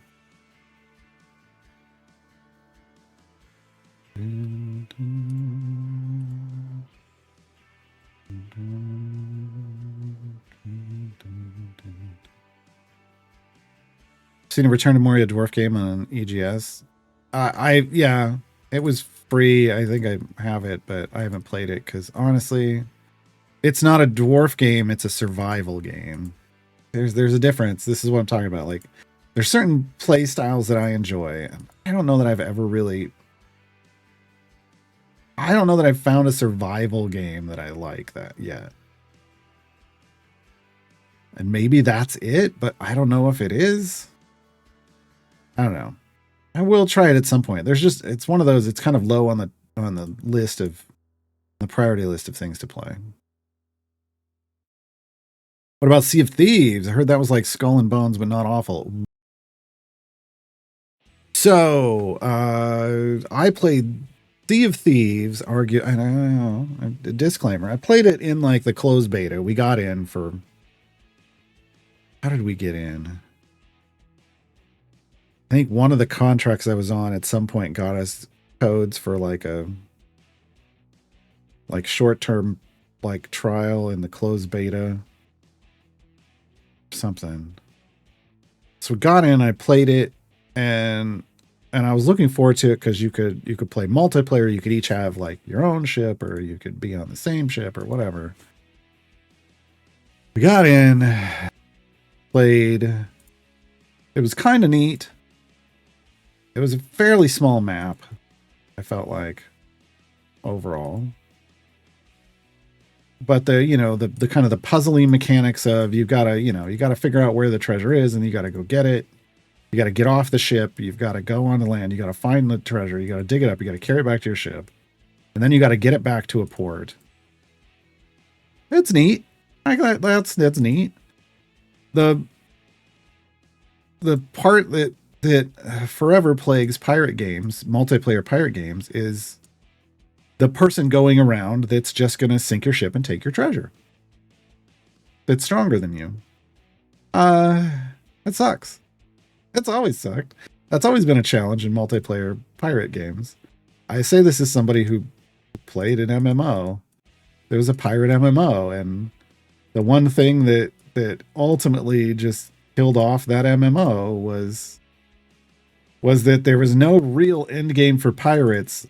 Like, there were 4 nations, France, England, and Spain, plus pirates. And the win condition for the nations, for the nationals, was to win the map. Like, you take over enough of the map that you certain control of enough ports that you win the map. Like, it's and you get rewards for the nation, and then the map resets. There was no win condition for pirates. Pirates just existed to troll and prevent nationals from winning the map, but pirates couldn't win the map themselves. What? Let me tell you how that breaks down. You're either on a server where where one of the nationals is so strong that it wrecks everybody and nobody else wants to play, or you're on a server where the 3 nations kind of alternate strength and destroy the pirates all the time, and then everybody except for pirates wants to play, or you're on the server that I was on, where I organized the pirate nation and we played spoiler to all of them and would target one at a time and destroy the nation, and then go to another one and destroy their economic outputs so that they couldn't build the ships they needed to win the map. And one by one, we destroyed all the nations and they all quit the game. I'm not saying that we ruined the game. I'm saying the fact that they had not given us a win condition.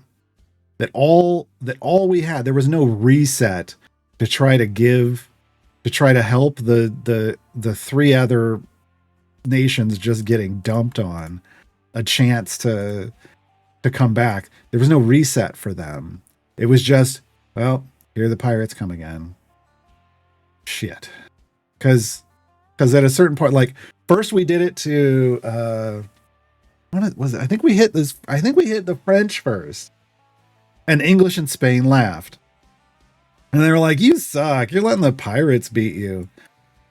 And then we hit like Spain next. And France is like, see? Doesn't feel good, does it? And the English are just like, you both suck. Right? And then we hit English. And it was just crickets. Because Spain and France had quit the game. And England was just going, well, yeah, we burned the world down, and I'm not ashamed of it. We were playing the game that they designed for us. We were filling the role they designed for us. Yeah, it was unfortunate. It was fun. It was that game. It was Pirates of the Burning Sea. It's still out, but It is a vastly different game now.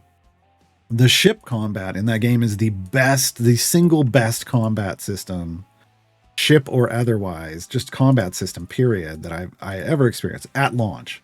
They watered it down because people complained that it was, I don't know, too harsh. I don't know. It's like, look, you don't want to get your ship sunk that you spent like a month building?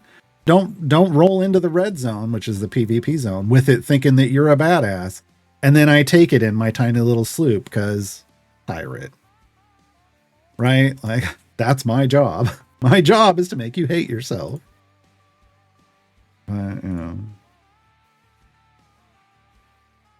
Have I ever played the Neverwinter MMO? No. I kind of got out of MMOs and stopped playing MMOs. After, I played, after Warhammer Online, I tried to play something else. I don't even remember the name of it. Another fantasy MMO. But it didn't have dwarves, so I just couldn't get into the characters. And then I tried Blade and Soul, which was a very big departure. It didn't have dwarves either, but it was kind of fun. But then it was gated, like progress was gated by PvP, so, and the PvP was garbage. Like if you're going to gate progress by PvP, you better have a damn good PvP system, and they had a horrible one. As someone who had, has PvP'd in a lot of MMOs to that point, I don't know. It was bad. It was bad. It was real bad. Oh, I need to flip this around. That's what's going on. Chomping. The wolf's chomping on people. Been playing Return to Moria this week. To be honest, I've been digging it. Cool. I may try it at some point, but we just finished Detective Grimoire in Tangle Tower on Friday. And so this Friday we're gonna try something else. I don't know what yet, but there's a game coming out next month that I want to play when it comes out. So, maybe next week, next month. I say on the last day of the month.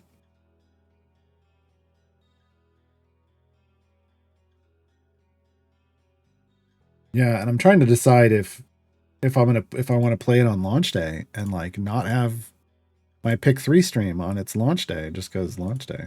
But I don't know yet.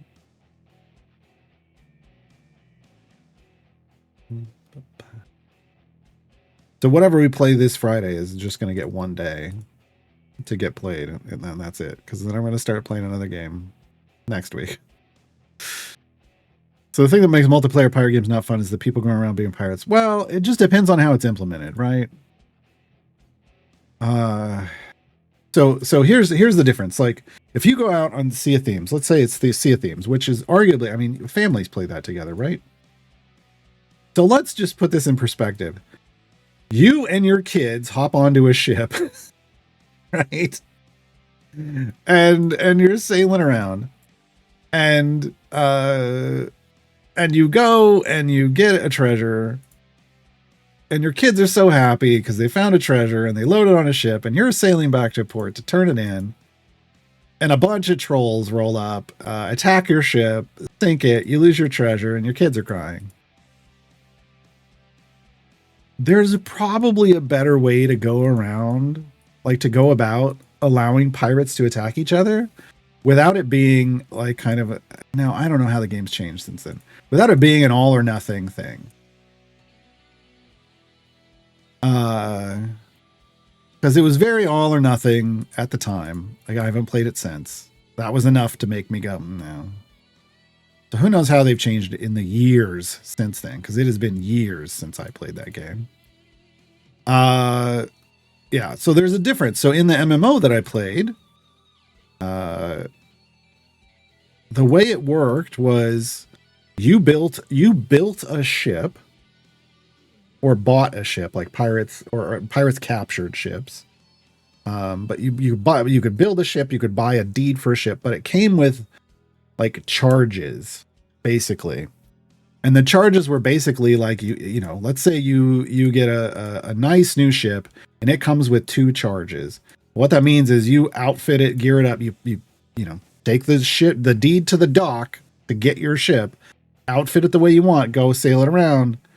It gets sunk or captured by a pirate, like it's sunk in PvE or PvP combat, or gets captured by a pirate. Pirates were the only ones that could capture. I think they were the only ones that could capture ship. Anyway, you lose it. You lost that charge. The person that gets it gets 1 charge. They took 1 charge from you if they captured it. Your charges then go down by 1. You still have it. You just don't. It's just now more dangerous because you might lose it the next time you lose it. Right? We're in an ad break. I will pause for the ad break.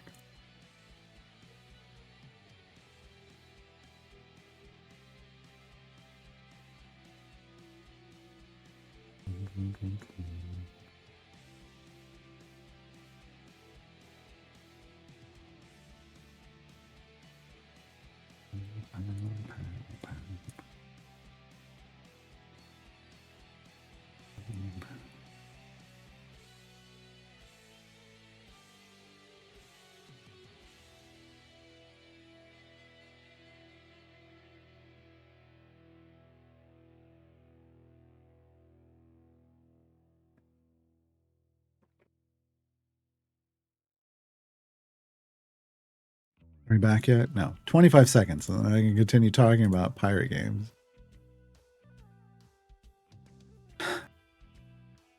Damn it. My job is to make you hate yourself. Great. Great.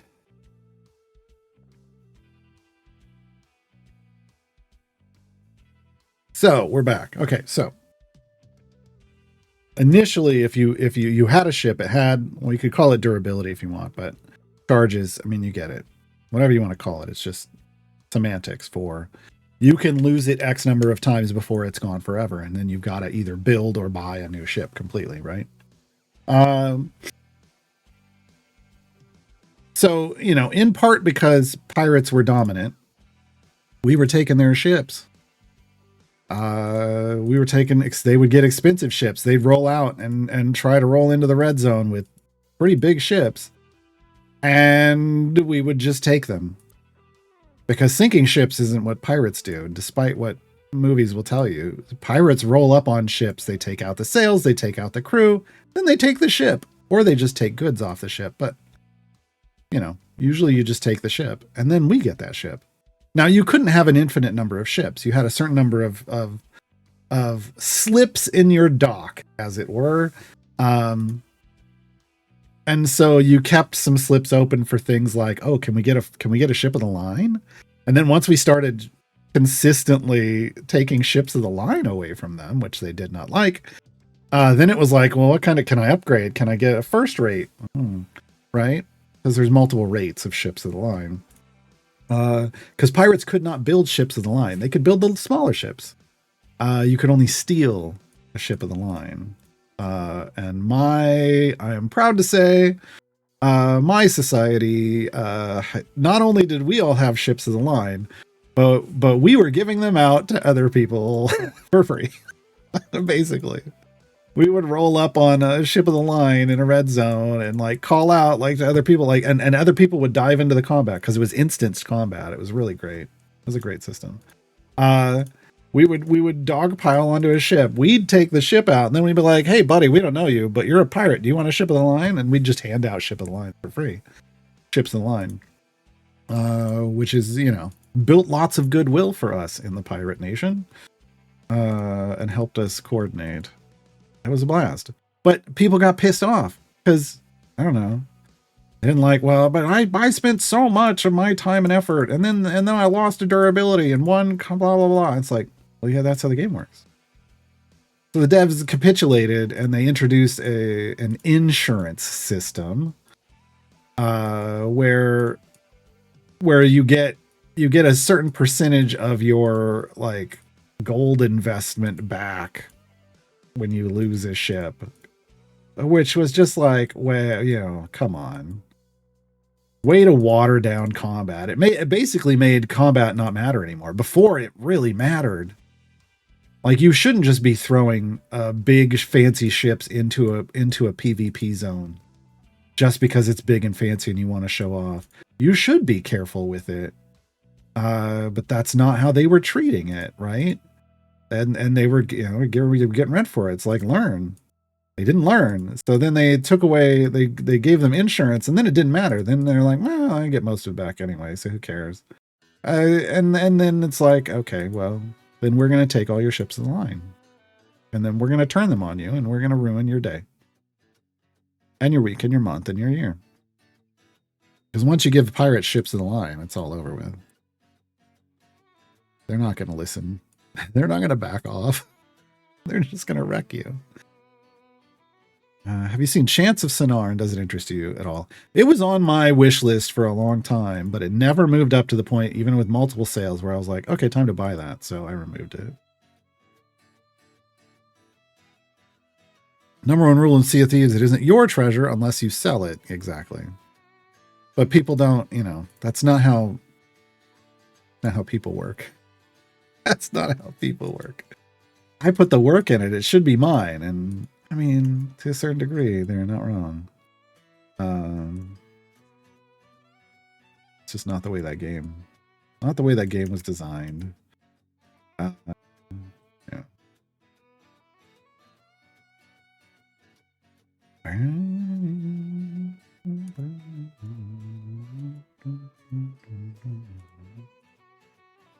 All right. Go. Oh, I forgot to pop speed potions. We're probably gonna. That's probably gonna be fine.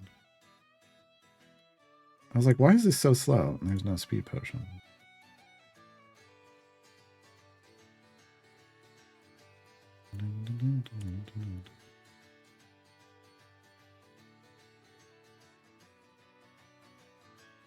I understand what's actually being said. I think this was about a family with their kids. And that the mechanics have issues. I just think that the story you just described is hilarious. You're a pirate. And cheers.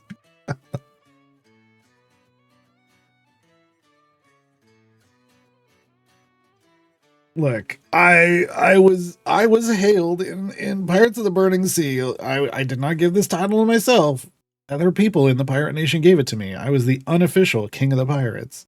And it might be because I can play that anti-game very, very well.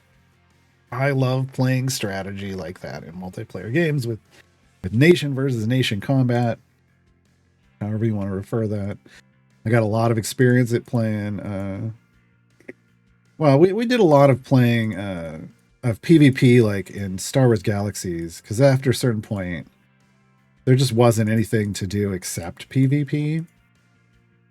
And it wasn't all we ever did, but a group of us would roll. We would get, messages from other people like saying, hey, there's combat over here. You want to come? It's a little one-sided. You want to clean it up a bit? And we would roll in like and come in from behind a group. And because the combat at the time was two forces, the Empire and the Rebellion would collide. And basically the gameplay at the time was the healers, like the combat medics, and doctors would be in the back, and the other groups would rush forward, but they would do this circular rotation of coming in, taking damage, dropping back, getting healed, coming back in, and just kind of these rotations, right? So we would get called in towards the end of the game, and we had spy characters, and we would roll in invisible and just nuke the doctors at the back. And the combat people would be coming back and going, wait, where's our heals? What's going on? Why am I not getting it? And then they get nuked too. And like, we just wipe them from the backside forward, phrasing, and then leave. And it would all get blamed on one of my friends who was the most, even though you'd see who killed you in the log, all the deaths would get blamed on him because he was the famous crafter on the servers. So he would get all the hate, and we'd just laugh and then leave and go back to whatever PvE we'd been doing before that. The group. Garwa the pirate. Get better, scrub. Exactly. Yeah, I didn't. I even tried to go. I went on the forums of that game, and I did a role because we were on the role play server. I did it so everything was role played. I did a role play post, trying to educate the pirate nation on pirate nations on all servers on how to destroy the economy of the nationals, and it got hidden. Because I think the developers maybe didn't want that being taught to the pirates of all nations. I mean, we had it down. It was good. So, yeah. I don't think I'll ever understand PvP games where you could permanently lose something you invested time into. So, I mean, it is a bit hardcore, but I don't know. I think it adds an intensity to the experience that is enjoyable for some people and not for everybody. I know there were some MMOs that came out that people tried to get me to play where, I mean, you could lose everything, and it's like, well, that's not fun. Like, because here's the thing, like, if sure, you might go out and work and earn. You could earn the gold to buy a ship, or you could participate in the crafting system and help put together the parts for your society to build them and distribute them, which is what our society did. Like we each hit different parts of the production pipeline, as it were, and covered that, and then gave those to our master shipbuilder who we each had little things that we built and then supplied them to him, and then he built and then distributed deeds to everybody, right? So everybody contributed and everybody got something back for it. Pirates, democracy at work. It was great. Your tax dollars at work. That's the great way to do it. And there isn't a lot of effort. Everybody just puts in a little bit, but everybody gets out a big result. It was wonderful. But there were people who were just like, well, I'm just doing this myself. And it's like, yeah, they might spend a month trying to build like their end game ship, like the thing they always wanted. They always wanted a ship of the line, and they roll out a third rate and it's gorgeous. And they're like, wow, look at what I've got. If you're bothered by the thought of losing it, don't sail it into a PvP zone. Garwar's Guide to Keeping Your Ship in Pirates of the Burning Sea. Don't sail it into a PvP zone. It's that simple. It wasn't like the entire ocean was a PvP zone.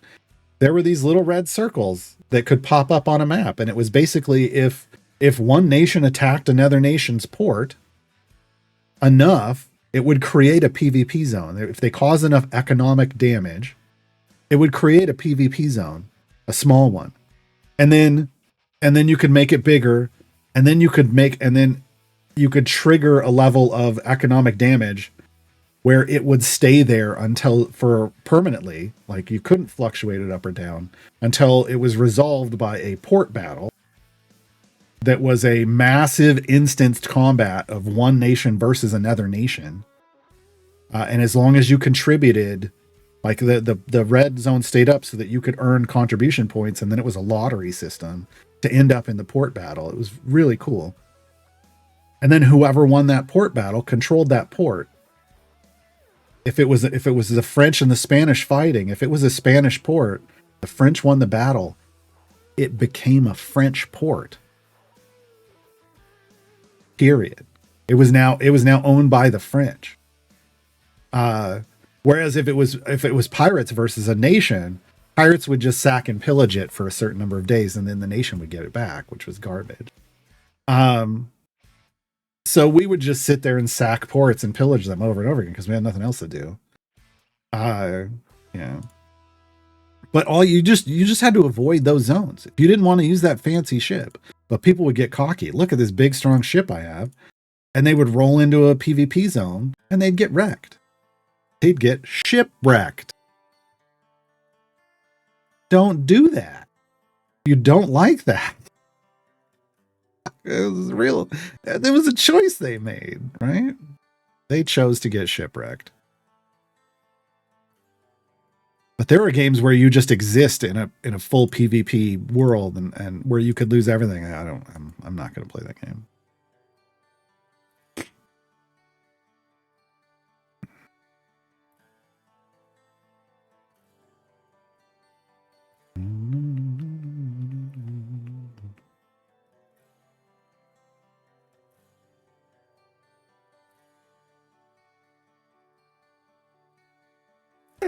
I like how that was immediately grabbed. And Lurking Rider's like, too easy. Plus, Gar pointed it out with phrasing. I just saw that one. Yeah, I saw that one.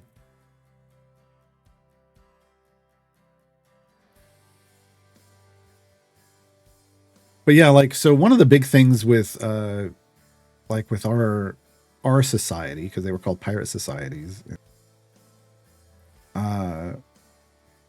one of the big things with our society was that we didn't, like, we tried to be honorable in our conquests. Like, we would just go park our ship in the middle of a red zone and be very straightforward, like, hey, you look into PvP, here we are. Whatever you want to bring, we accept whatever fight comes our way. And some of the people in our society, you couldn't, by default, you could not talk to people from other nations.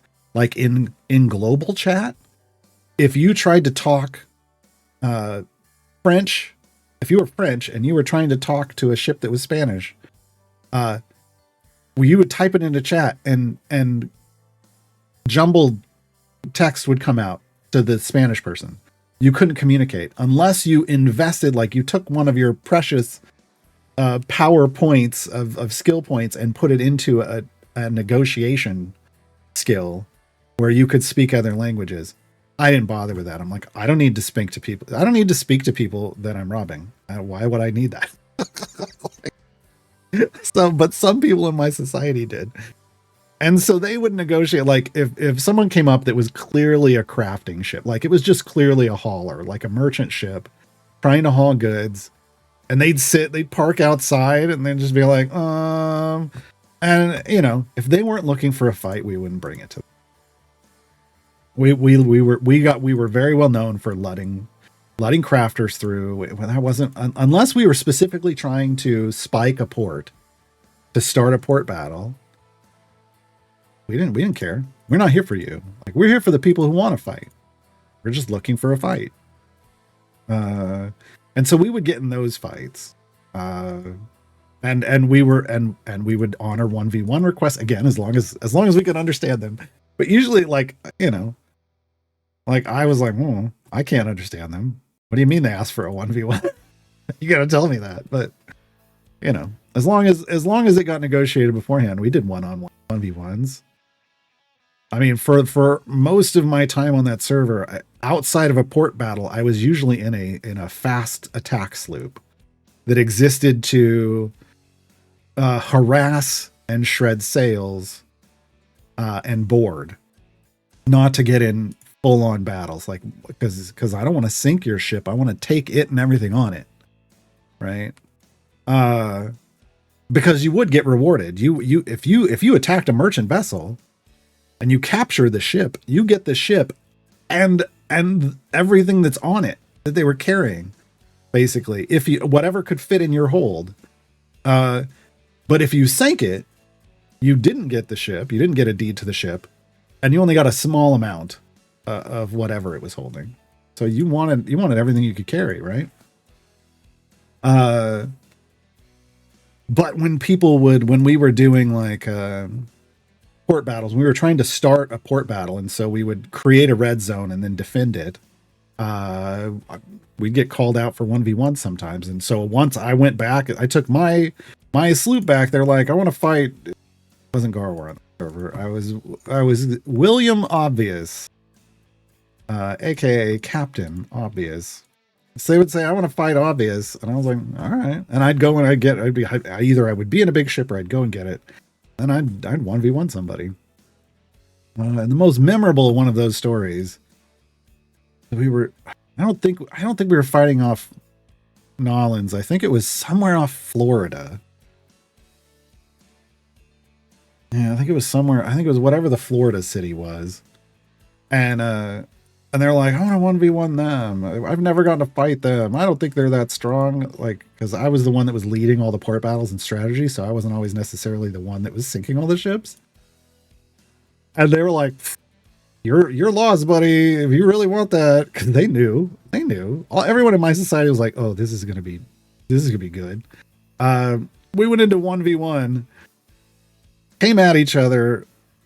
We kind of did a strafing run. They shot and turned, and I hadn't shot yet. And the second they turned their ass to me, I fired all my cannons right up the aft, and melted half of their health in one shot. And they immediately in chat were like, "What the hell does he have in those cannons?" And just like that, one of my society members types into chat, he packs all of his cannons with the crushed hopes and dreams of the Nationals, and everyone lost it. Because they were like, I'm done, I'm out. They were like, one shot, I just lost half my health, I'm out. It was good. That game was a fun time until they, merged all the servers, because there was no population anymore, because everybody quit because the pirates were ruining their end game. Yeah. Oh well.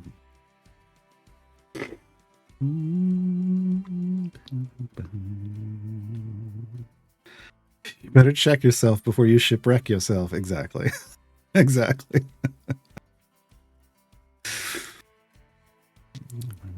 It shows how much sense nationalism makes, to be honest. I mean, I was all about the pirate nation, but it was all about spreading the wealth. And there was when we first started, there were a lot of uppity societies in the pirate nation who were like, if you're going to come to a port battle, you better bring your biggest ship. I don't see anybody in here in some dinky ass sloop. And I was like, that's the dumbest thing I've ever heard. And so the first port, but they arranged, we always gave the rights to run the port battle to whatever society was the instigators, the ones that really pushed and made it happen. So when we started basically economic bombing the nations, we had the rights to run the port battle however we wanted. And the first rule I came in with was like, I want you to don't bring your biggest ship. Bring the ship that you are the best at. I don't care even if it's a sloop. Whatever you are best at in combat is the ship I want you to bring. And from that point on, we won every port battle. Because we'd have noobs coming in like noob ships, but they were listening to the other experienced people and maneuvering and putting themselves, and they'd throw themselves in the way and take the hits and get sunk, but we'd win, and they were stoked that they got to participate. It was fantastic. I even had somebody new. I was like, the other side started gunning for me and was trying to sink me down, and they pulled in front of me and in some low level ship and initiated battle combat with the ship that was trying to sink me, and ended up getting themselves sunk in the process, losing combat. And they're like, I don't care, you got away, right? And I was like, yeah, but I didn't care if I sunk either. And they're like, me either. So yeah, it was a blast. I remember winning a port battle after I got sunk, just still being in voice comms with people and them telling me, relaying how the ships were moving, me telling them how to move, and where to go, and what to engage in. And we still won. And I was knocked out in the first 5 minutes because I got focus fired. Oh yeah, Black Desert Online was the one that was basically you could die anywhere. Ugh.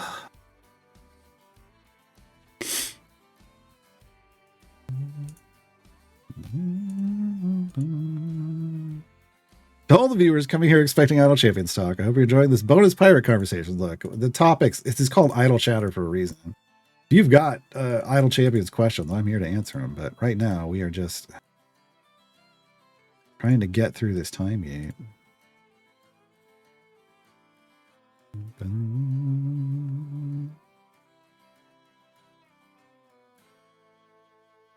What's the name of this pirate game? That was Pirates of the Burning Sea. It isn't that good anymore. It's probably fine, but it isn't what I played anymore. It hasn't been for a long time. It does, I believe it still exists, though. It got taken over by another company. And I know they were doing a lot of stuff to try to get it back. Yeah, 15 years old now. I was there in the beginning. That's how long ago I was playing this game. It was 15 years ago. I will say this for it. The ships were absolutely gorgeous. They were designed based off actual historical plans for ships. Ships that got used, historical ships that got used. It wasn't just, hey, we're going to make something that looks like a ship from that time. They took the plans of those ships and made accurate representations. And they were absolutely beautiful. The map was the actual map of the Caribbean in the 1700s. Because that's what it was. It was I think it was targeting like 1710, 1720, somewhere in there. So it was representative of that. I actually bought a map from the cartographer that designed the in-game map. I have a wall map of that map. It actually had wind. Like you could sail with or against or, alongside the wind, and wind mattered in combat, but also in open sea movement. It wasn't real time. I want to be very clear. But, you learned to sail if you were trying to go a distance, you learned to sail the trade routes like as people did back then. Like it was really cool. The avatar combat was not great back then, but that's because they were building a ship combat game. And again, the one concession to that's not how that worked is you didn't try to sink stuff. There were very, very rarely were there large scale battles in the Caribbean, and very rarely when pirates came upon a ship did they try to sink it. They would usually sneak up, try to get up quickly and intimidate it to hell, and then just take some of the cargo and leave.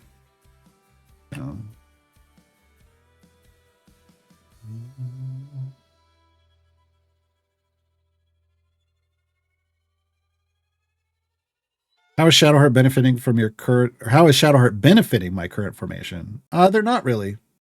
They're buffing Ishii. That's about it. Shadowheart increases the damage of champions within 2 slots of herself. That's what's happening right now. Yeah. We don't really need. I don't really need Shadowheart to benefit the formation, if I'm being honest. I just need to finish this. I just need to finish the run. That's all that has to happen. We've got more than enough damage to get through it, so. Again, I didn't really pick Shadowheart to actually use Shadowheart. I just picked Shadowheart because I need to split the party option. It was the best of 3, but kind of bad options. Seems strange to name the game Pirates of the Burning Seas and have no winning condition just for pirates.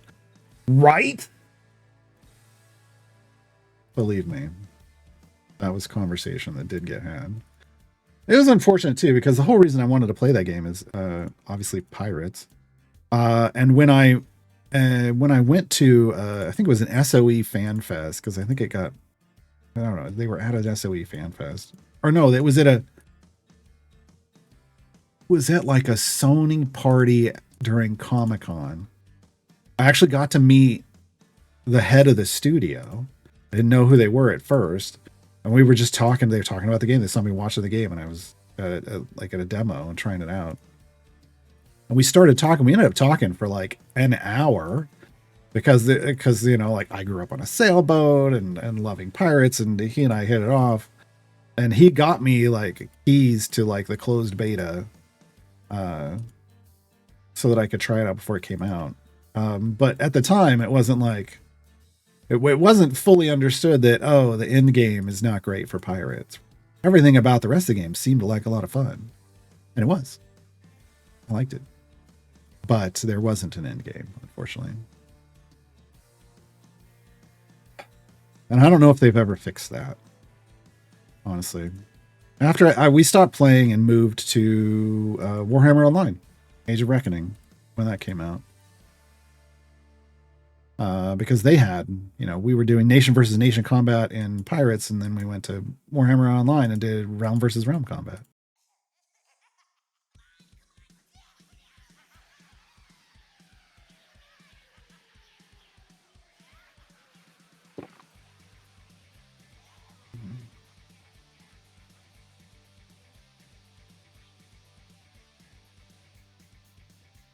Once they become the man, they're no longer pirates. Well, I mean, you're presuming they would take that power to their heads. Some of them might. Sure. I didn't. I was a benevolent overlord.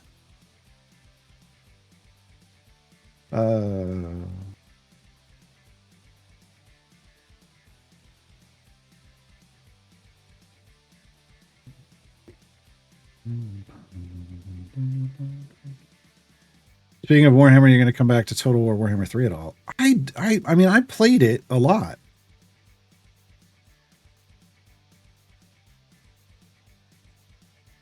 So I don't know. Like streaming it? I don't know. Because I played that game a lot. 1, 2, and 3 got a lot of play from me. Yeah.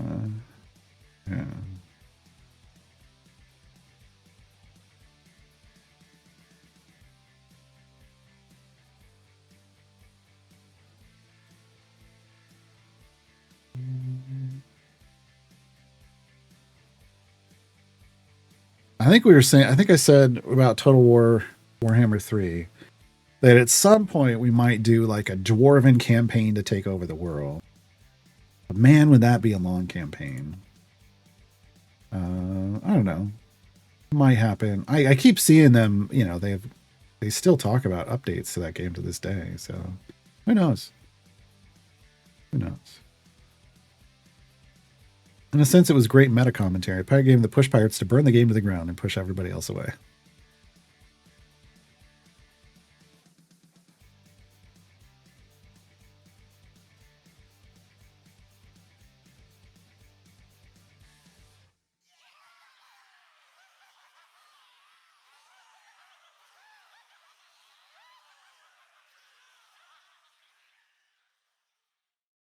Think that, oh, I don't even want to, nope, not, I'm like, oh, I have so much commentary on that. Nope.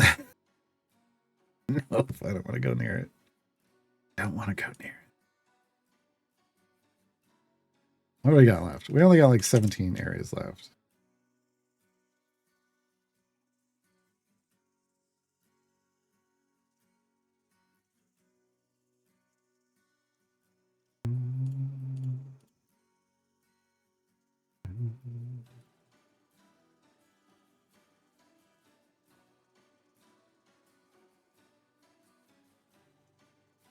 Still not enough to get a chest. The next thing after we finish this time gate, then we're just straight back to chasing Azaka. That's all we got left right now.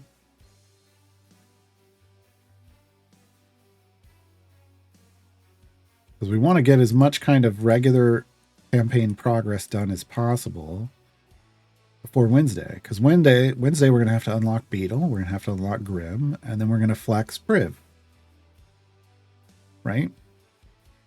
And we're going to need to do a deep run in the event to set us up for future stuff, for other deep runs. I mean, we're going to have to do multiple deep runs, but We got a lot coming on Wednesday. In fact, I'm even supposed to be prepping guides today. That's clearly not happening. Clearly not happening so far. Where are my documents at?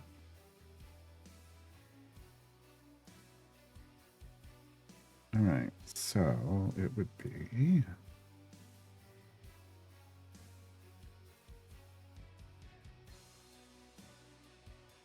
So this is. Oh.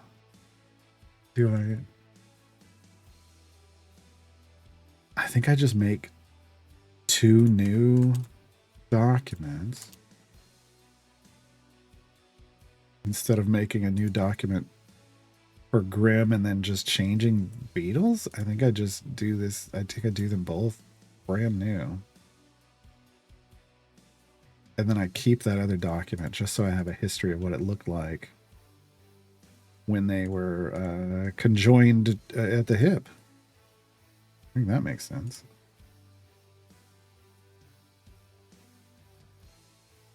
That makes sense. Is there anything in particular I should focus on now that I have 3 patrons? Ooh. Slowly been making my way through Avernus. Oh, then you're doing it. Yeah. You're doing it. Avernus is kind of like a great place to have, finally unlocked 3 patrons. And because at the end of Avernus, you're going to, once you finish the storyline, they say, oh, make sure you're just doing the storyline first and not trying to do variants. First thing you do in a campaign is the storyline. Then go and get a bunch of favor, and then go back and do the variants, because then the variants are easy. Or easier. Once you complete the storyline in Baldur's Gate Descent into Avernus, you unlock your 4th patron.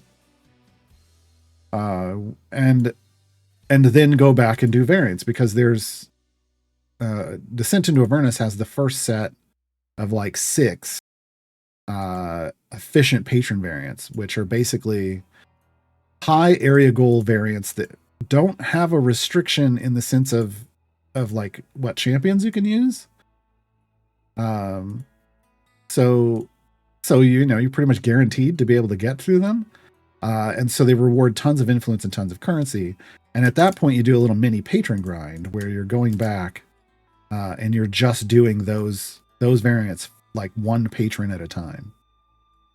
So you'll be in Avernus for a while. You're gonna be in hell for a while. Hope you like it.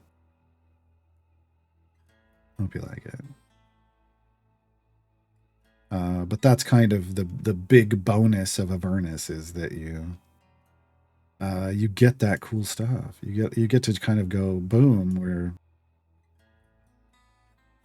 gonna wreck stuff now. Because you get a ton of progress once you finish. Fun.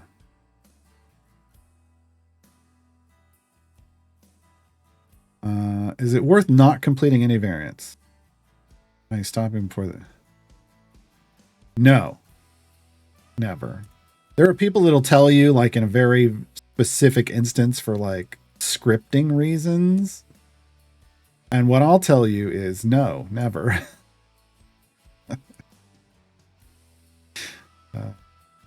I don't even know. You wouldn't start a Chumbawamba variant and not finish. You might go into a Chumbawamba variant and not get anywhere near the completion. Sure.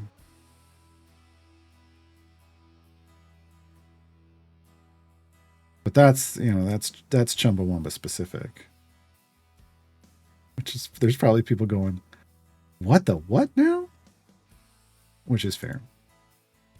There are these variants we've labeled Chumbawamba variants because when the certain enemies in them get knocked down, and then after a few seconds they get back up again, because you're never going to keep them down. And with those, you kind of, you having one of those to do for the champions that want to like kill farm is kind of a good idea to have one around. Yeah.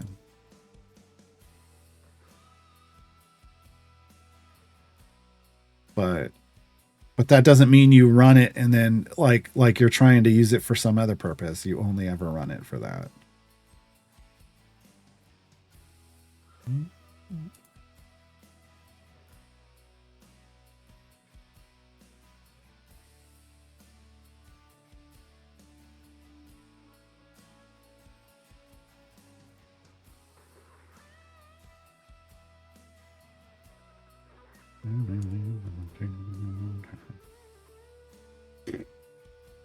Oh, hey, we completed it. Sorry, I was looking at something else. Trying to prep these cards. All right, we did it. I did the 3 things. I got a silver chest. I'm out. I don't want anything more. Even on a brand new account, there's nothing more here for me. Do I want to dump? I'm currently doing Kellenvor's stuff, so I'm going to convert this in. It's not very much because I didn't go very far, but also wasn't going to be very much anyway because it's from a time gate. All right. The thing I need to know. Oh no. I needed to figure out which variant to do.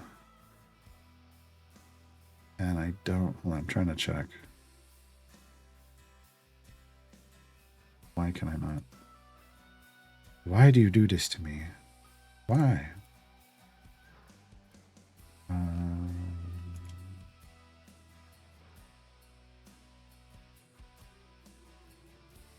No. Cramped quarters?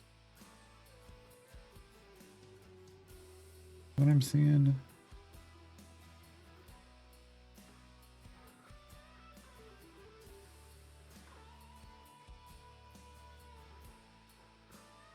One of these? It is. No, dwarves, gnomes, kobolds, halflings, and goblins. Oh my. Here. Sure. Oh my god. This is the worst. Are we really doing this? I don't know if this is a good idea, folks. Hold on. Do I have anybody else? I can't do this with 3 champions. No. 225?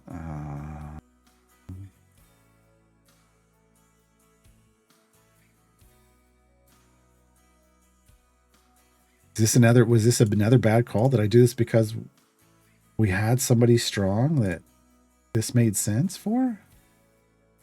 Hold on. No, I don't want it to come up.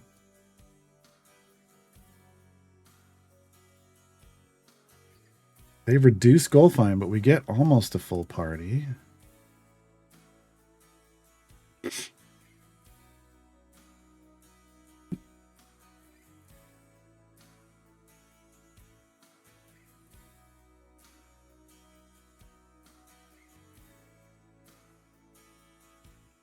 We could demonstrate relay race. 325 is a lot though. I was hoping to go lower than that. Dex 14 or lower.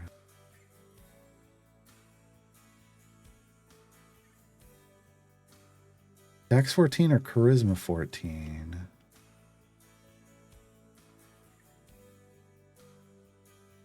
Oh, periodic petrification isn't that bad actually. Let's do that one. Well, hold on. Let me go look at what's Dex 14. Owned. Oh, it's Dex 14 or lower. Well, it's not the worst. There's also like a Charisma 14. Also not the worst. I think we do periodic petrification. I'm gonna have to change that guide. That was not a great idea.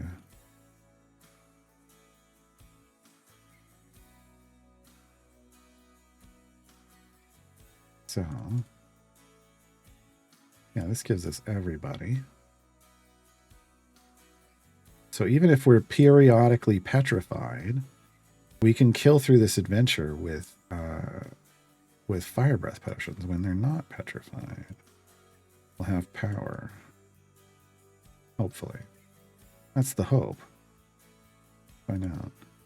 But we have we can at least use the strongest formation possible, which is always our ideal situation.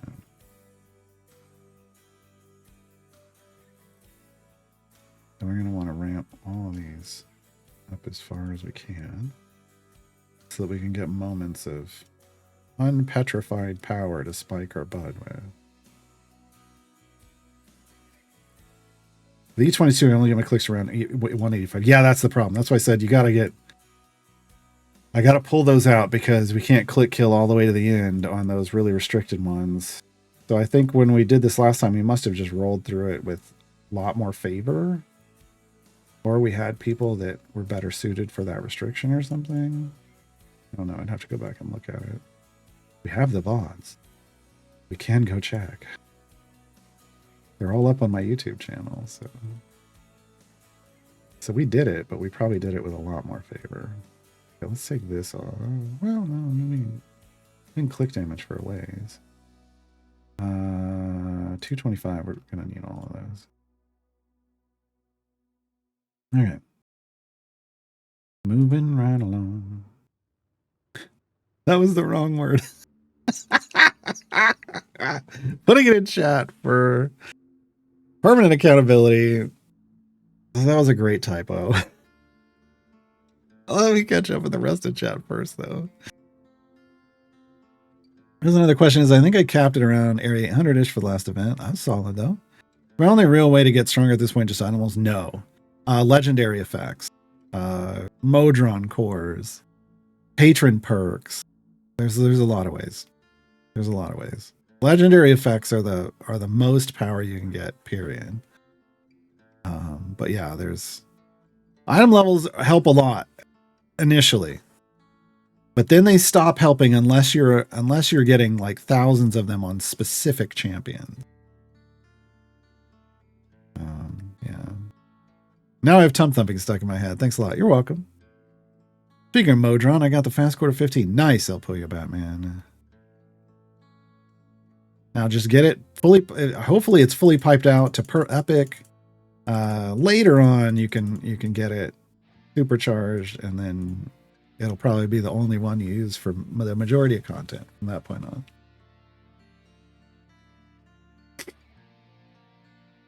But yeah, getting those cores leveled is key for sure. You'll also need pipes, so unlocking patrons so you can buy Moron component chest is pretty important. Yes, Moron component chest.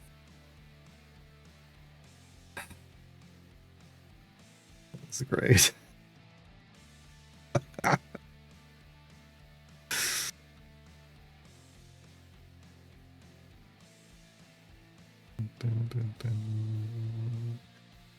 Hey, everybody typos at some point.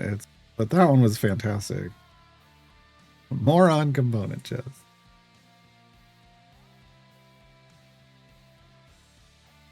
Sent into Avernus. What happened to the smaller box where one can access further adventures?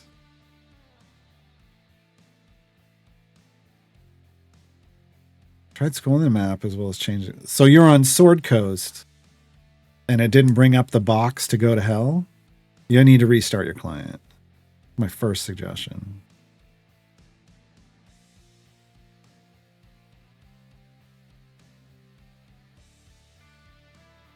Yeah, I would say restart your client. Something went wrong. Elminster squinting at you, calling him a moron, deciding what to turn you into. No. Moron component chest, not Elminster chest. Oh, I don't know then, 5-day 20. I mean, I'm not there yet, so I can't like point it out, but it should be right down here at the bottom right. And if it's not there, you got to submit a ticket. But yeah, restarting is the first part. I don't know why a map would disappear like that. So just make sure you're on Baldur's Gate Descent into Avernus and you're not on like Sword Coast, because they start off on Sword Coast. I know that seems silly to say that, but it's kind of like, have you tried turning the computer on? My computer isn't working. Have you tried turning it on? My monitor's blank. Did you turn the computer on? Sometimes people thought they did and didn't. Sometimes.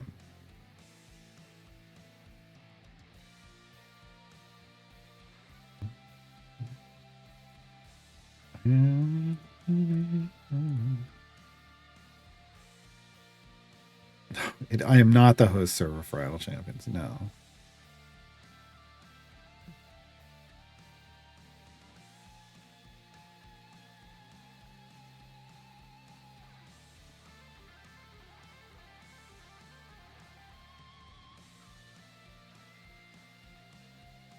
Volo's a ton of power, yeah. So anybody trying to finish content, if they've got a good Volo.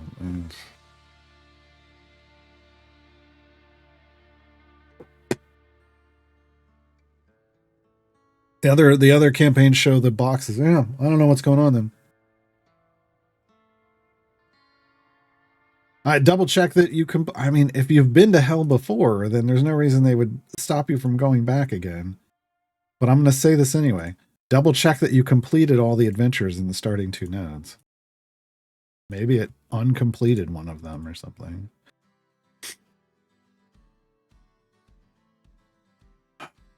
All of his community really helpful. Glad to hear it. I even learned multiplicative stacks, so now I can squeeze that extra EO1 from my specs. Hey, look, sometimes that's all you need. But as you get more item levels onto those champions, it's going to come out to be a lot more than EO1 power difference.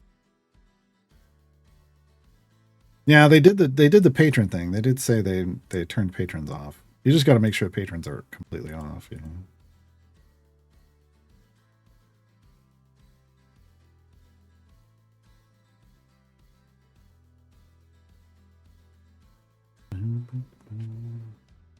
But again, probably just some weird bug. I mean, I had one the other day where it wasn't showing that I had any patrons at all. It wouldn't let me leave a patron or something. I don't know. It was weird. Like there was no patron box there yet. I had unlocked patrons. So it sounds like they're having a random issue with boxes showing up in general. It's problematic. For sure.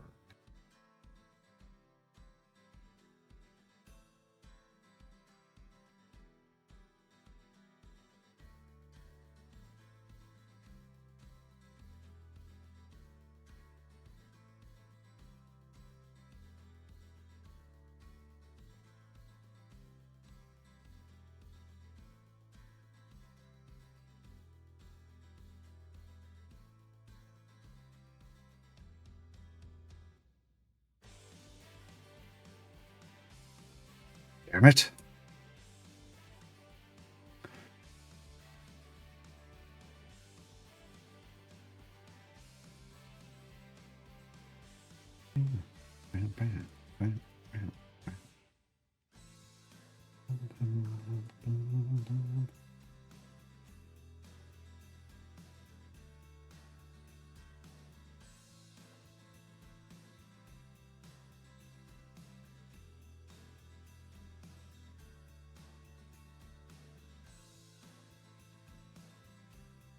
I'm really curious to find out if we notice any change when Beetle and Grim get changed.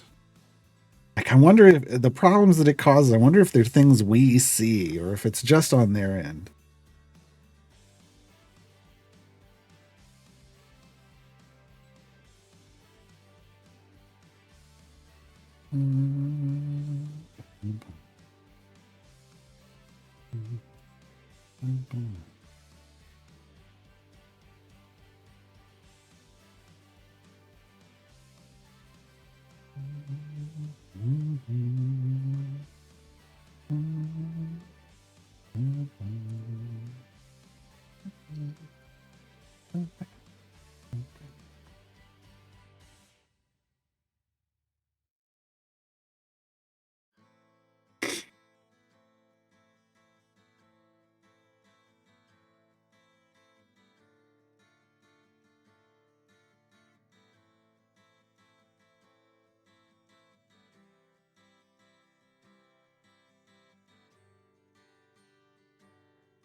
Are they sharing rarities and legendaries? No.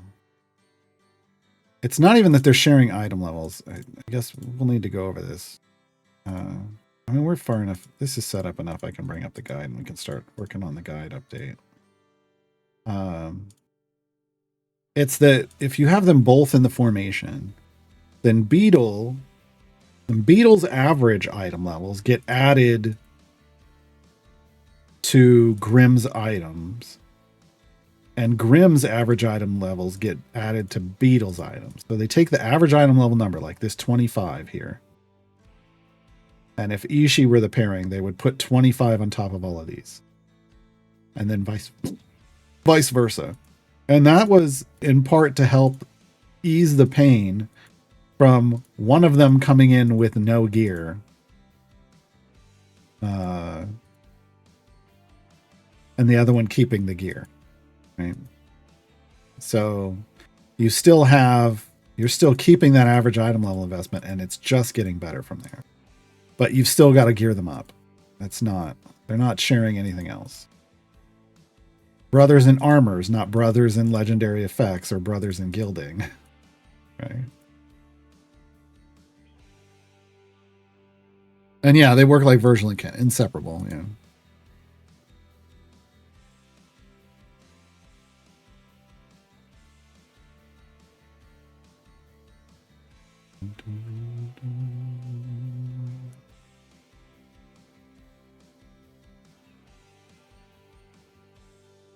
Kind of wish they'd keep Beetle and Grimm and then just add Beetle and Grimm. No. Never got used to the old version. Was it fun? Not really. Not really. It was a highly it was a highly manual form of gameplay, and it wasn't necessarily a fun form of gameplay. Yeah.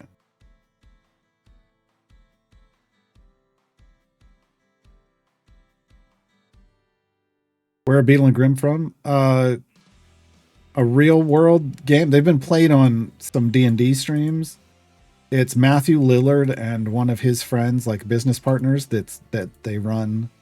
They and their friends run Beetle and Grimm's Pandemonium Warehouse, which does high-end D&D stuff for people to buy. But they've played both. They've played those characters on random D&D streams, so they got added into the game. No, not Scooby, just Shaggy. His friend didn't play Scooby. No. I don't remember the other guy's name. Which is part of the problem, is I don't remember the other guy's name. Because I think it's probably in my guide for them, but hold on. I tried to put that stuff in the guides.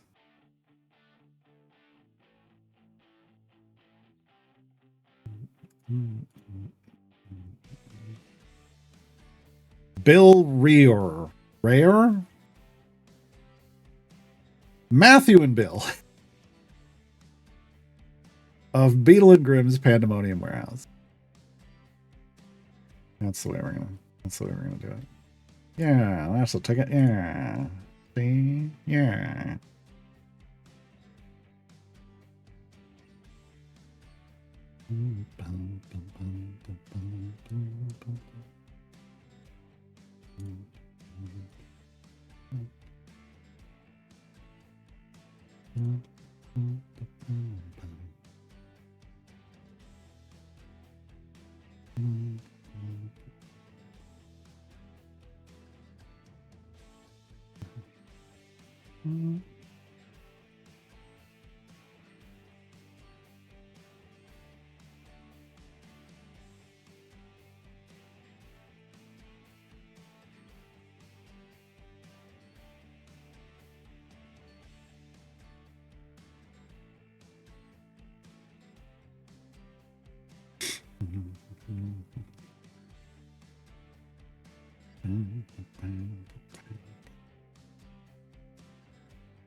The moment I discovered Finn, I started loving patron chores. Really? I loved just, you know, doing them in the background and not having them go faster. That was all I loved.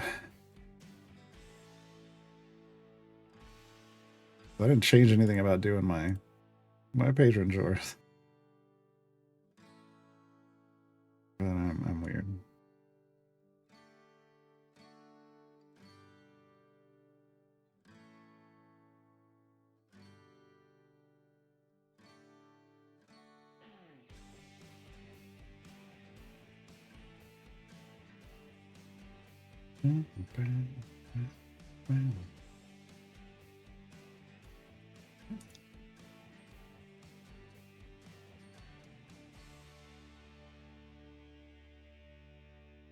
She should totally be a speed champ. No, that's not how speed champs work. Speed champs help advance your in adventure progress. That's not what's going on with her. You know, she's making patron chores easier, but that's not what defines a speed champion. So it's important to keep those things separate.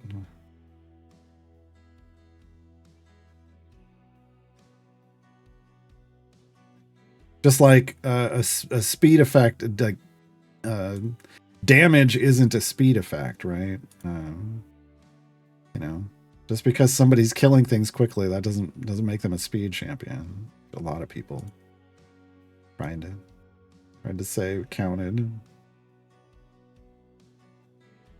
It's a quality of life champion.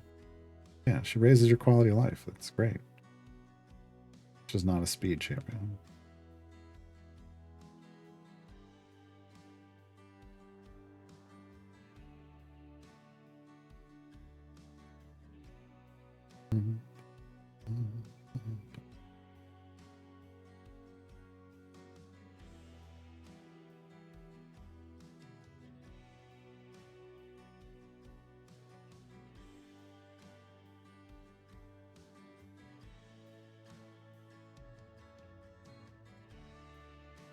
The proliferation of roles, I wonder if they should make one for champions like Finn and Nordum. No. Lump them with Strongheart and Saturday Morning Squad. No. Finn doesn't scavenge anything. Nordum doesn't scavenge anything either. Nordum needs a rework. So. Well, yeah, no, that's not really. It's not really how they function.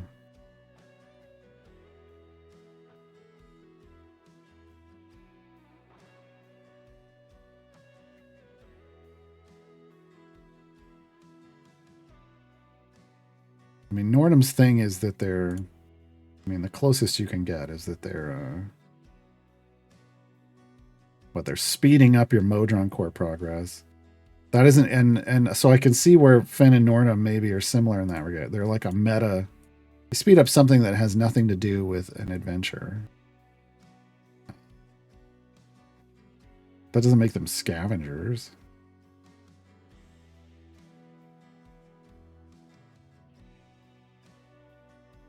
So I wouldn't want to put them in anywhere remotely in the same group.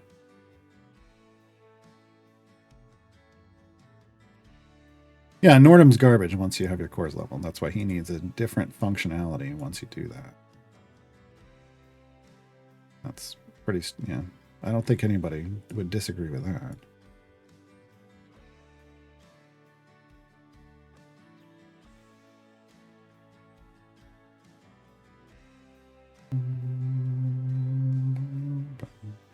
But I think the rework for Nordum really kind of relies on. I think Nordum should become a scavenger in a rework, and I think he should scavenge Modron component chests, but very rarely. Not unlike Electrums, but they don't like that. Codename Entertainment doesn't like that idea. That has been suggested, and Justin's like, oh hell no, that's too many Modron component chests. They like the Modron component chest system, kind of the way it is currently. whereas the rest of us don't. And the rest of us don't.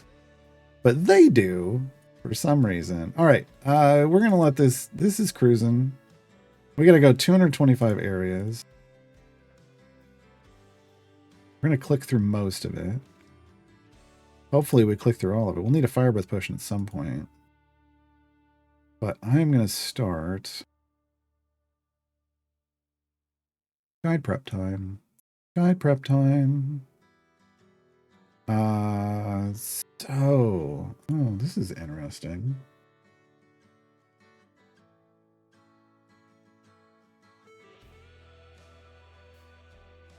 I wonder how they're going to classify. I wonder how they're going to classify Grim. Technically, they're year 3 champions. Are they going to call Grim a year 7 champion? Then he would be a new champion, but they literally said they're getting a rework. So I'm going to call them year 3 champions. I'm going to call them year 3 champions. All right.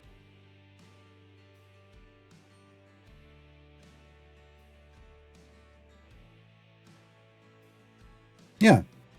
We're taking these champions, moving them to different seats to create 2 separate champions. Both champions have been reworked. They're reworks. They're reworks. Okay. Does Beetle have another name? Or is it just Beetle? Just Beetle. Okay. And I'm like, does Beetle have a last name? No. Apparently not. Beetle. The what? What is he now? I mean, he's a dwarf. Rogue wizard. Source. Oh, I closed it.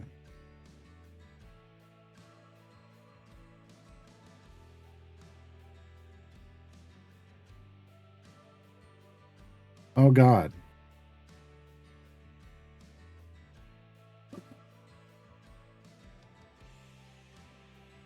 Is Matthew Lillard Beetle?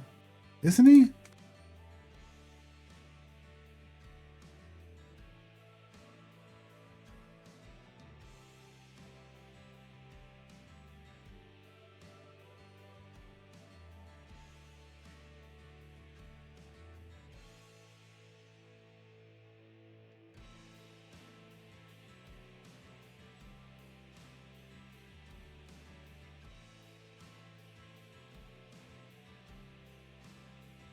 They're just always mentioned together. It's part of the problem.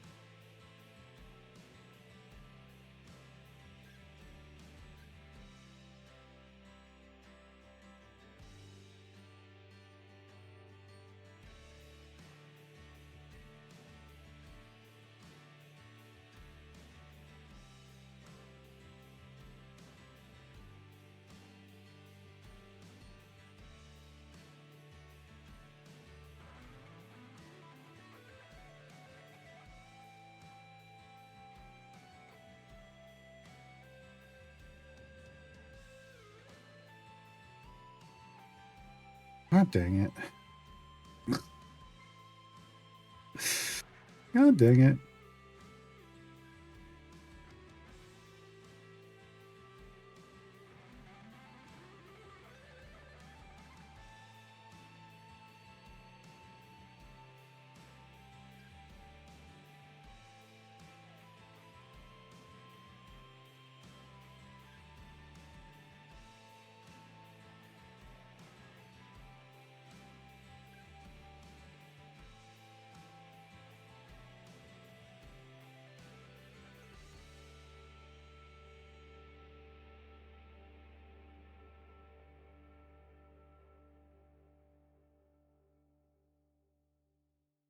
Why?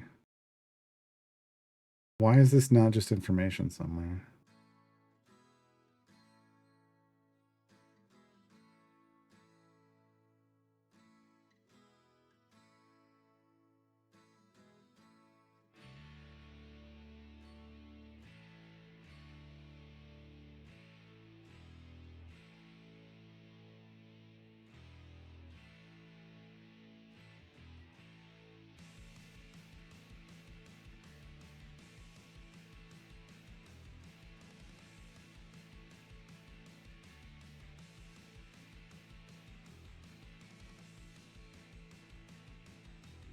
He's Beetle. Okay. Yeah. Okay. There it is. That's what I thought. All right. So I'm gonna need that for something else. Okay. Jeez. Why did that take so long? Why did that take so long?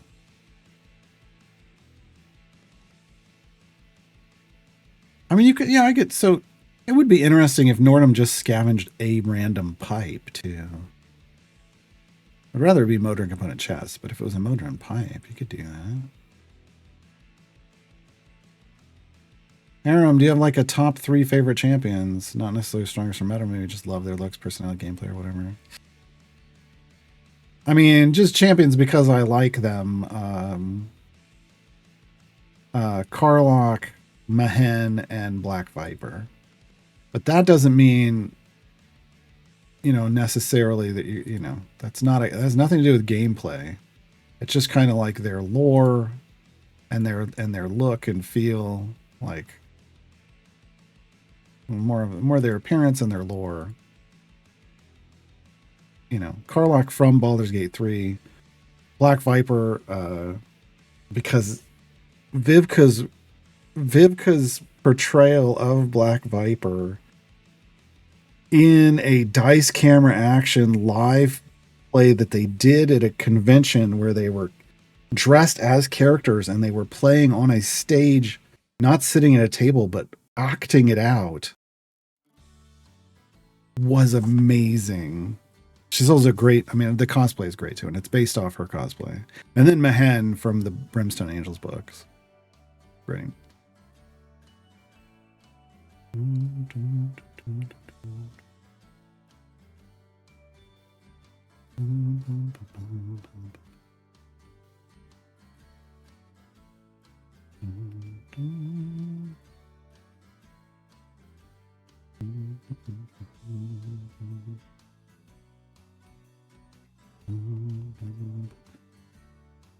Give him an item called Beetlejuice.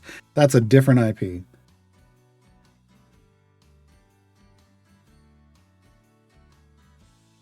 Beatles rework should be a juicy one. Grimm's just a fairy tale. That was well done, Dilettante. That was well done. I would have expected that out of Lurking Rider. But their computer probably crashed because I haven't seen them post in a while. They probably tried to reset a gem farm and their computer crashed.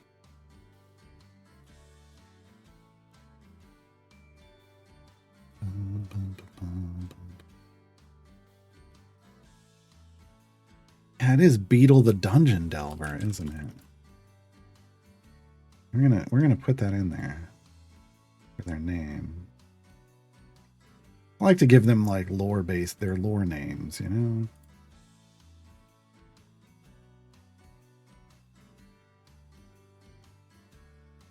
Prepping the guide for Wednesday, yeah. Stretch.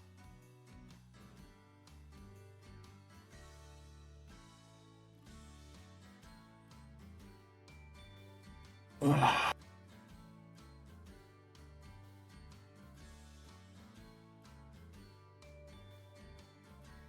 And hello, Nethelus.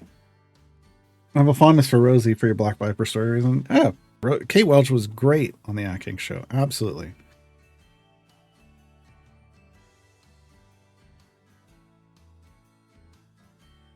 I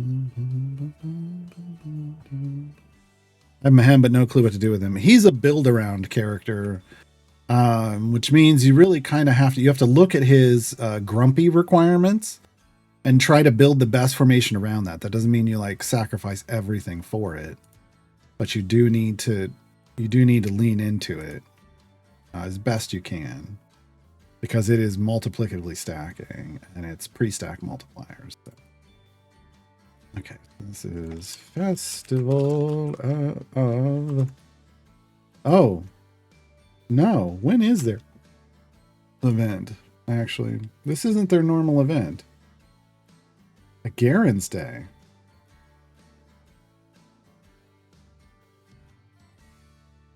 But wait. Oh, God. Yeah, but they're being reworked in Festival of Fools. But this isn't their normal... This isn't their normal event because they're both reworked champions. Okay. I got to be careful how I do this. This is going to feel weird because how is this going to work?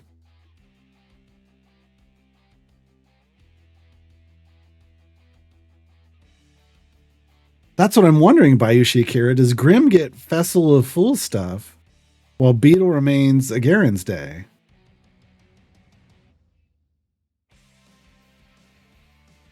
Or are they both going to become a Garen's Day?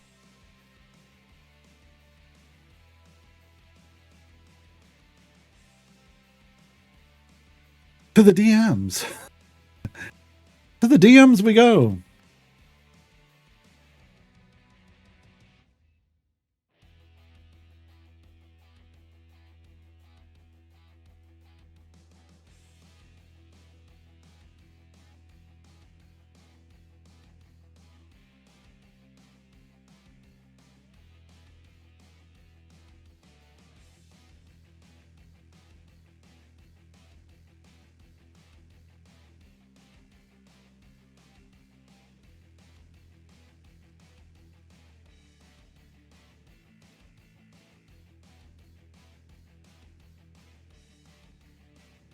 I have sent the DM. We will find out more.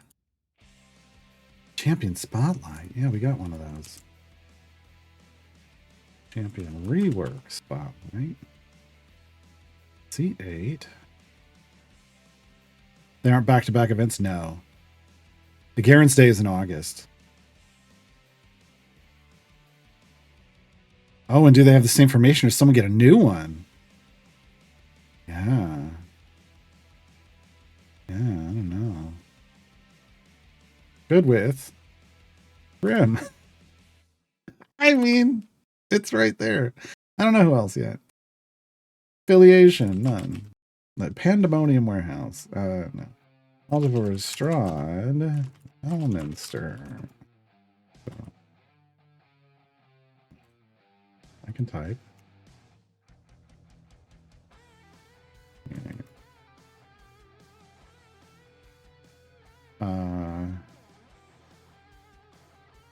If Grim is in no formation, then also eligible for Mert Vajra Zero. Interesting. Interesting. Dwarf. Class. Rogue. Wizard. Alignment. Neutral. Good male. Age 91. Alright. Full control. 5 of them. Alright.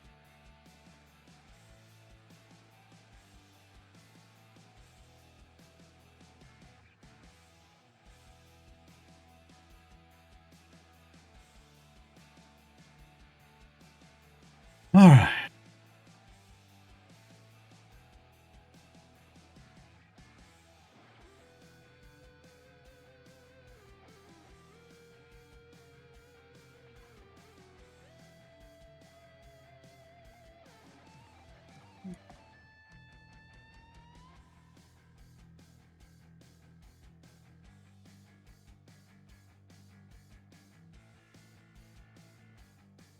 Alien magic.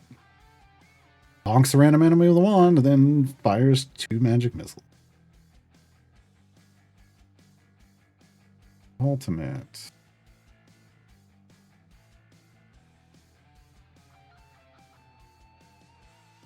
Teleports. This is kind of like when they tag teamed in, they would fall into the formation. They would fall into the combat side.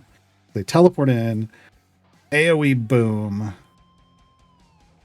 That stuns, so like a thunder clap or something. Not going to get health upgrades, so that can go away. Okay. They already have variants. Beetle does. Like, here's the thing. Beetle's kind of staying where they were. And then, so you look. In a divorce, it's hard to know who's going to end up with what until the dust is settled.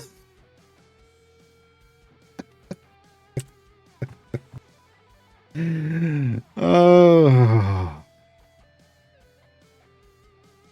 Here's how many contracts your man gathered over the past 10 days. I don't know. We're going to have to do that total on Wednesday. We'll be on the main account on Wednesday. Oh, God. We're going to be on both. How are we going to do Wednesday? No. You know what we're going to do?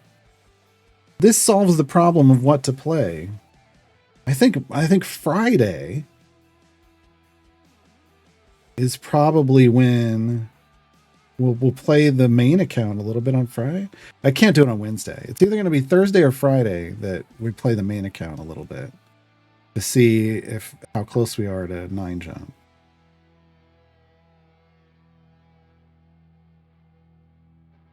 When there's a restrictions that's melee only or magic only, would that include champions use both? No. I would think it would exclude them. But it depends. Well, yeah, no, I would think it would exclude them. Depends on how it's flagged, ultimately. Is it flagged to just look and see if melee shows up? Or is it, or like to include anyone that shows melee or to exclude anyone that shows anything other than melee? How did they code it? I don't know. I don't need to explain that. I hope.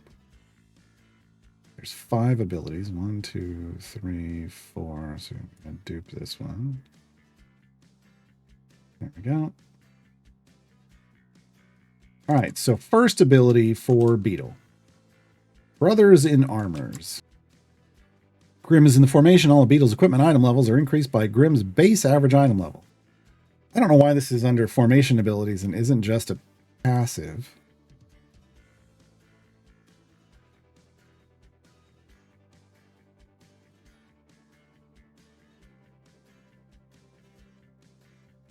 Because I feel like they're not going to give it feats. They're not going to give it an item.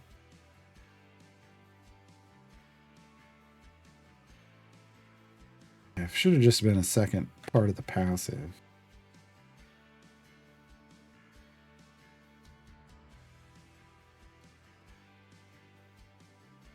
That's really weird. Okay. We're going to leave that until it comes out and we see how they... Like, is it something you have to level up into? Which should feel weird. It should just be on all the time, right? In the shadows, Beetle increases damage to champions within 2 slots of himself. This is what he has always done. And enemies that hit targets affected by this have a 20% chance to miss. That's new. That's new. So this is always how he's buffed.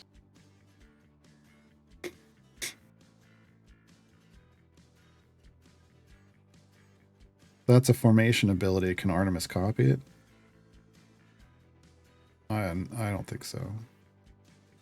Because it's not a positional formation ability. Artemis only cares about positionals. It's not a positional, it's targeted. It's a targeted effect.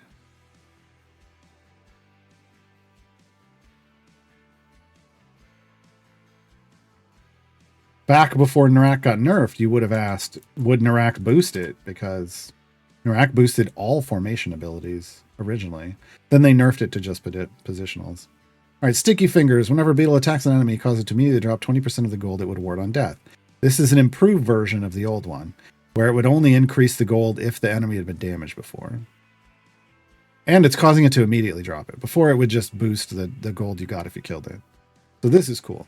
The enemy then stops and checks its pockets, stunning it for 2 seconds. Cool. But it can only happen 5 times. Fine.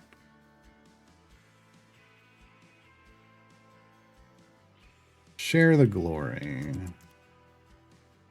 Most positional formation abilities that affect Beetle also affect Grim if he's in the formation.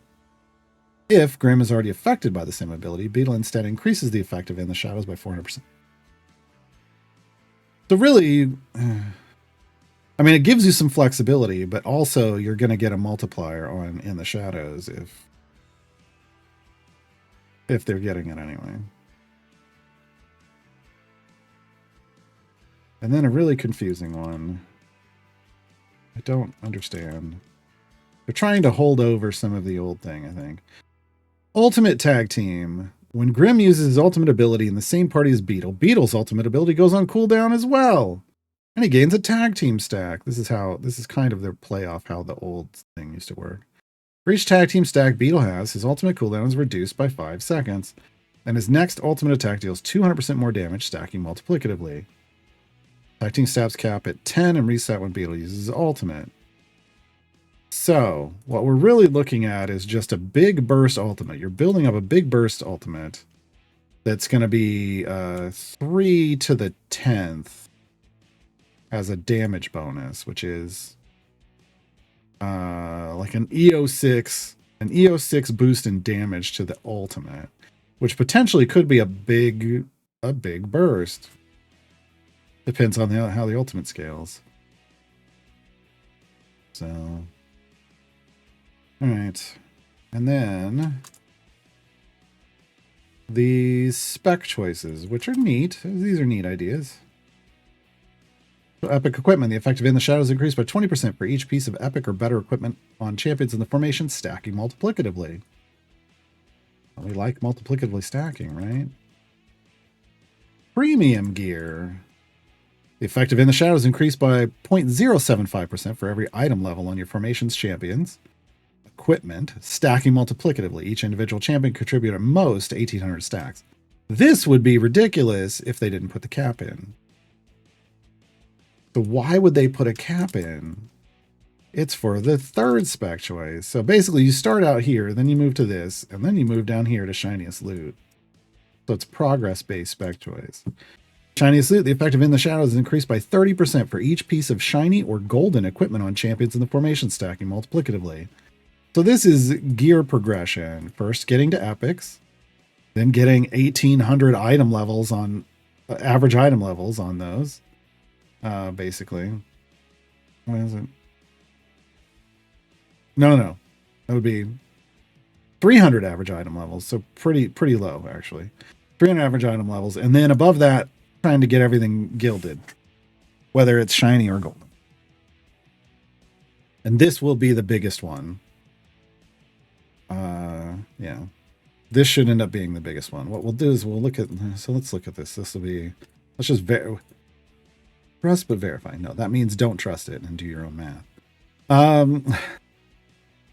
Obviously, for epic equipment versus shiniest loot, it's 20% versus 30%. Shiniest loot wins because it could have the same numbers. It has the same max number. So what we need to look at is what is 0.075% to 8 to the power of 18,000. Yeah. So that's going to be 1, 5, 2, 18. Nope, that was too far.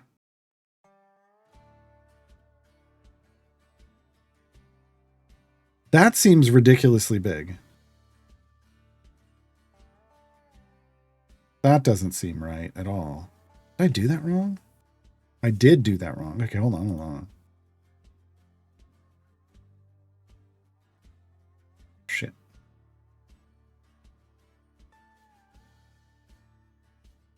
No, yeah, I gave that one too many starting places.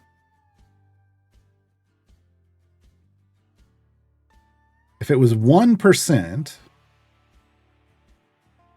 well, shit. Okay, look. If it was 100% that you started at, that would be a 2x multiplier. It was the add 1, and there was a 1 there already. If it was 10%, it would be a 1.1x. If it was 1%, it would be 1.01. We're all the way down here. So then I move 3 more decimal places over. That would be 01 and then 0. And then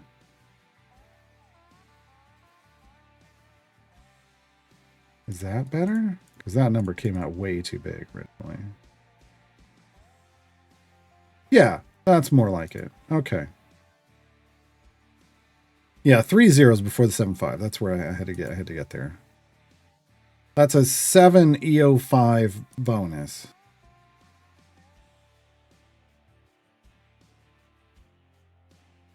Should be EO7 afterwards? EO7. It would end up being an EO7 once we put it back into a multiplier.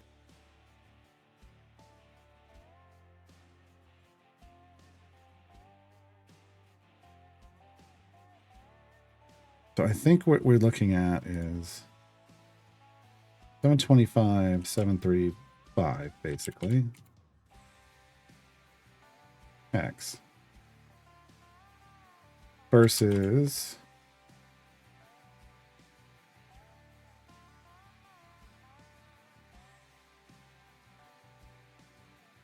Yeah, this is 56. So there's a big jump there. Good Lord. Did I do that right? I'm still worried that I didn't do that right.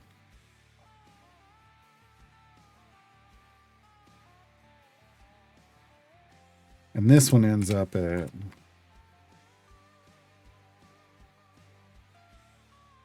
Okay. So yeah, that's right. I probably did that right. So we go from EO4 to EO5 to EO6 at max. Seems right. Some people can check my math there. I don't mind. Yeah. Yeah, TruePick, the first time I did it, it was like some outrageous something number, and that was never going to happen. That was never going to be real. This looks more, when you look at all of them, this is a progression that you would go, that looks more realistic to go through. This is going to need a table, though. So people, because people aren't just going to be comparing max. They're going to need some reference points, and that sucks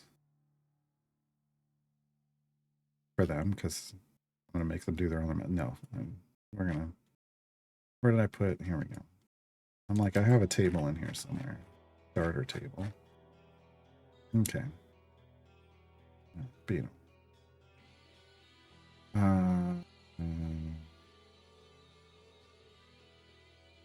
Yeah.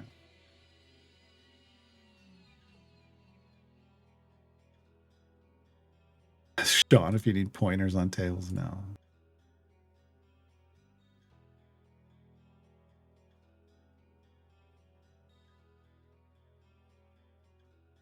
Okay, writer. All right. Writer going for the gag. Going for the gag. Committing to the bit.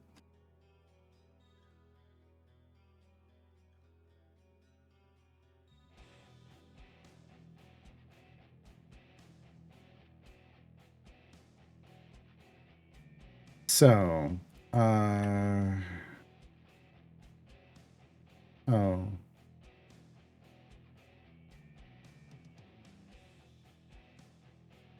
Did I do that right? Dang it.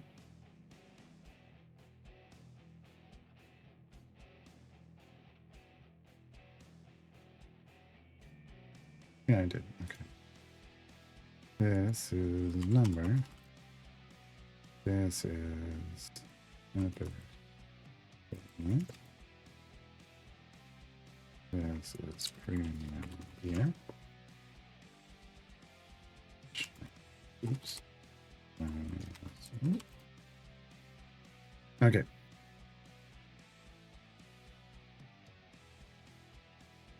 How are we doing in the pushing? Okay, we're above the point where we'd be pushing with click damage.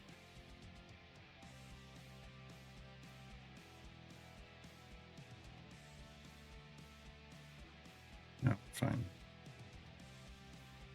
I have like a 5-minute speed click damage generator.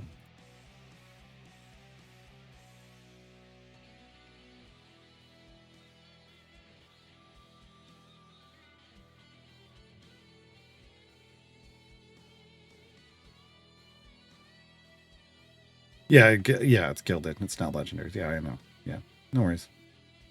But is going to be weird.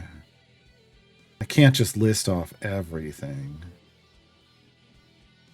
Because you've got 1 through 60 here and here. That table's too big. And then this one goes to 18,000, right? But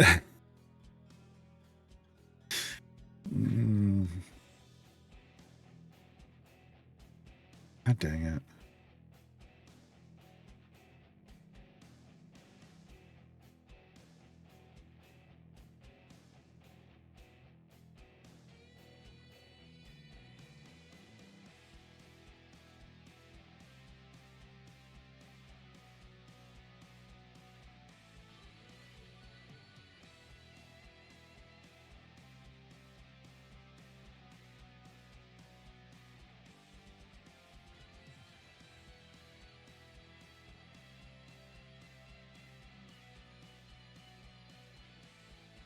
So I could do 60. Could.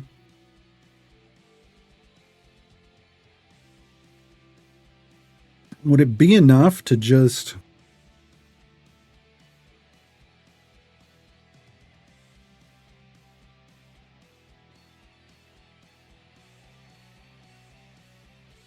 do batches of 6? So 6, 12, 18, 24, 30, 36, 42, 48, 54, 60. And that's close enough. And then do the premium gear breakpoints for those to give people an idea? Or do I need to do 1 through 60? And then do the premium gear no, because then I'd need 60 breakpoints. Because whatever I gotta do, I gotta show what the premium gear beats it at.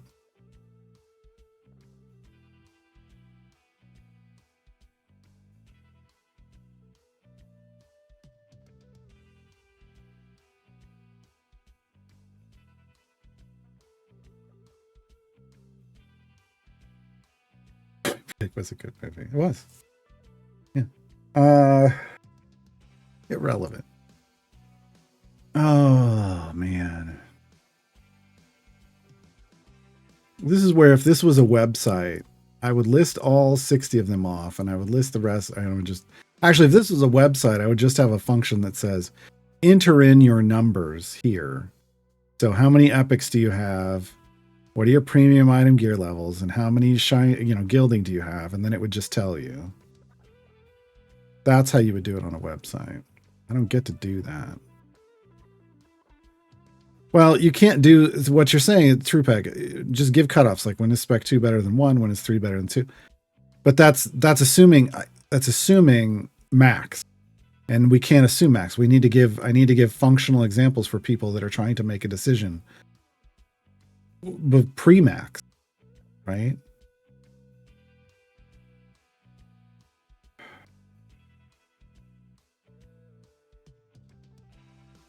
I think I'm going to do it in batches of 6.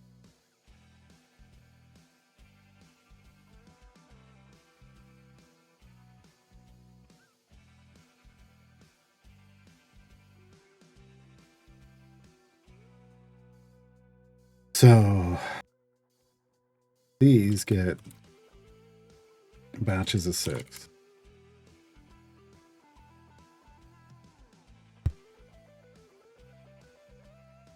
Whew.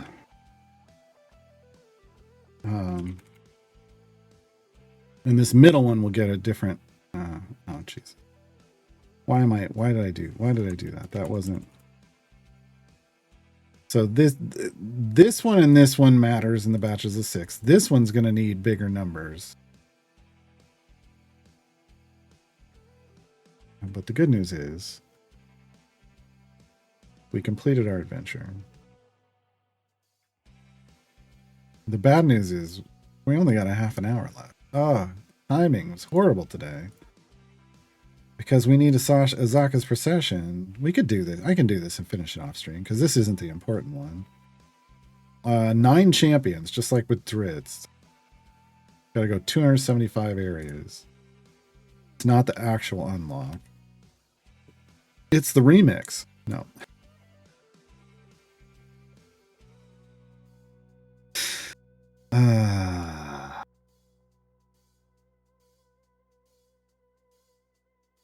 Oh boy. All right, we'll do it like this.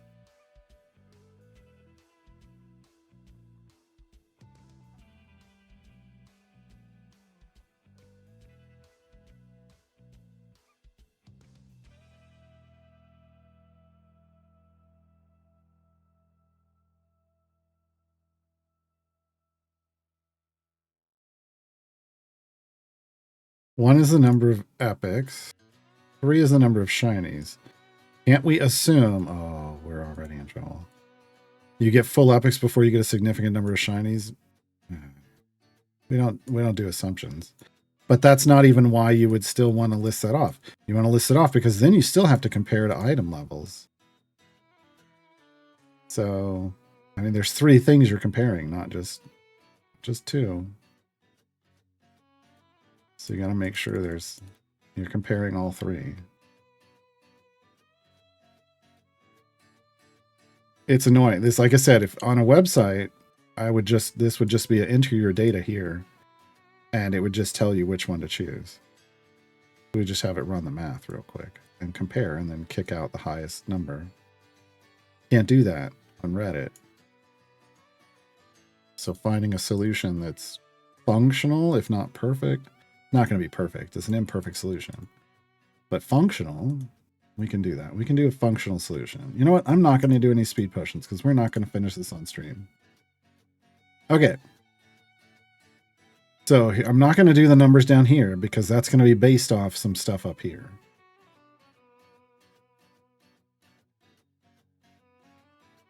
Oh, man. Oh, man. I don't even like this, though. Oh. This is where me saying I was going to put in tables to help people with math, where it comes back to haunt me.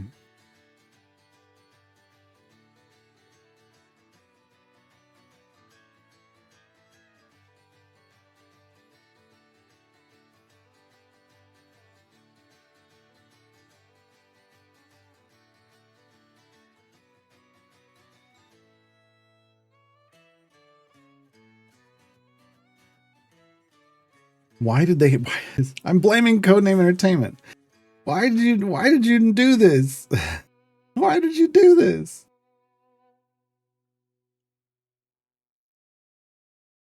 Why did you do this in a game where you're just going to tell people how many they have of something and force them to do the math themselves instead of just telling them how big the buff would be based off the current formation?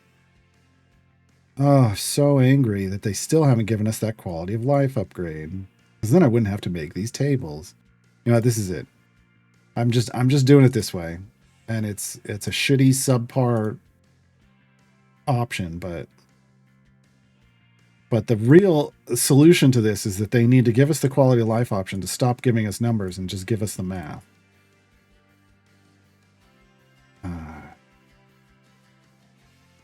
Okay. So the first one is 1.2 to the 6th, which would be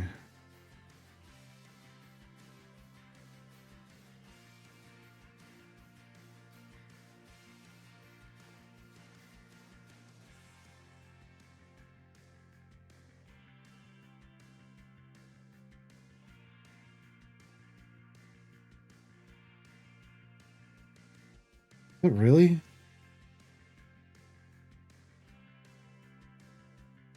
That's not right. What am I? I'm so far out of this now.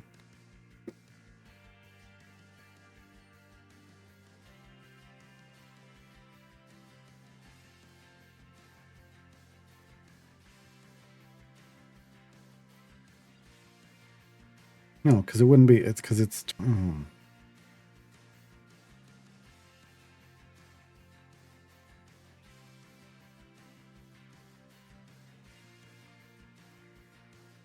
hate doing math on stream, even with a calculator.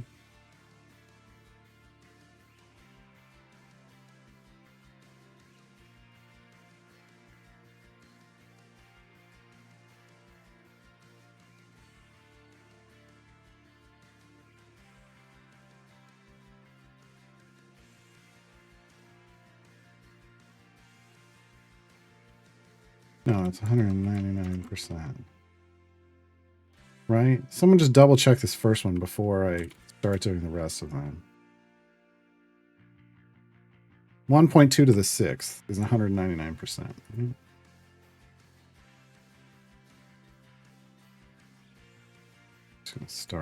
just gonna start filling them in.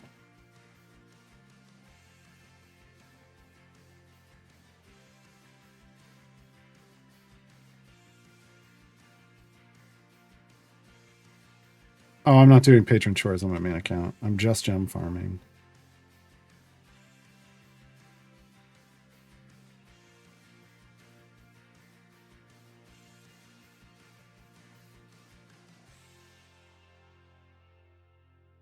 Nothing wrong with entrees. Anyone that says no one uses entrees is just a dumbass.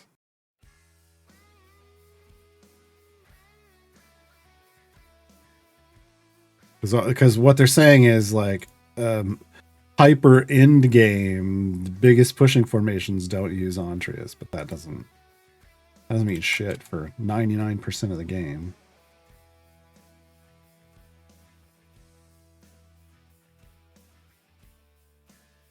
Okay.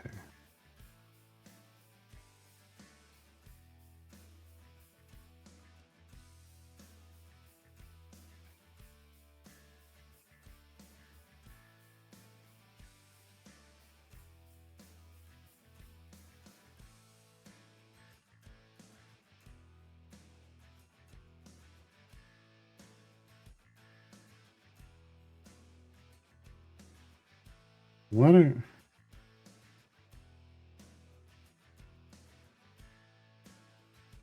Oh, yeah. Yeah. I was like, did I do something wrong? Hold on. 36.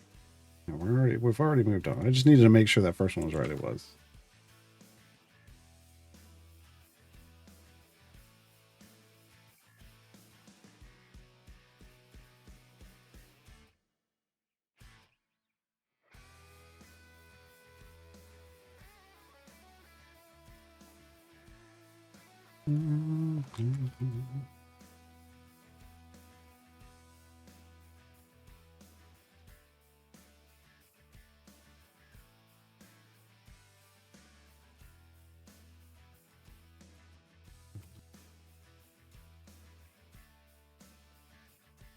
Ultimately, I could have just done this at 10, 20, 30, 40, 50, 60. But I figured I'd do it by full champion epics and gilding. That was probably a bad idea.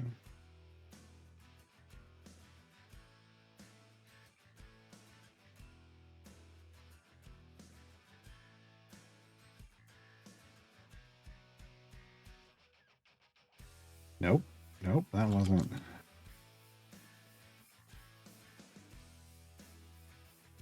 Yeah, that's better. I'm like, I hit the wrong number somewhere there. Okay.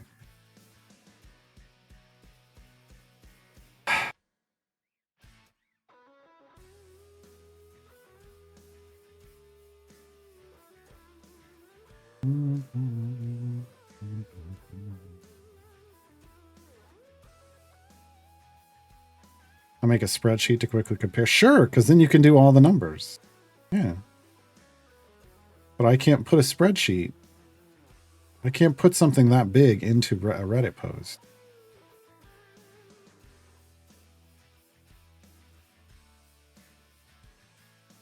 All right. So then we go back and we do this again, but with a different base multiplier.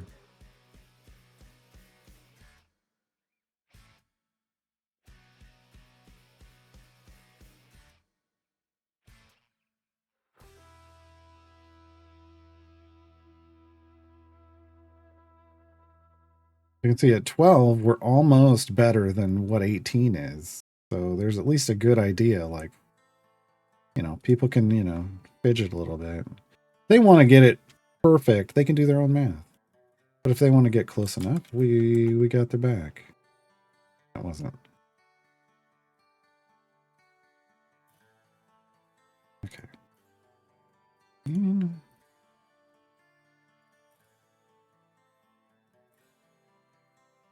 Right there, we're already better. 18 is definitely better than 24.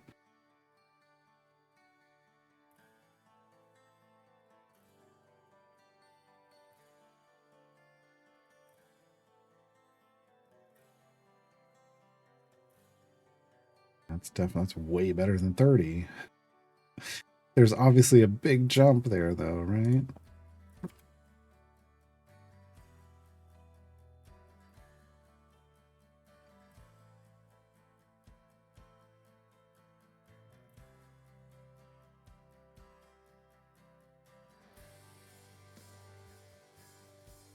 $30 is better than 42. We've now leapfrogged the next number. Not just better than this, it's better than that one. So it starts ramping up. It starts catching speed. You know, we all love speed around here, right? 36.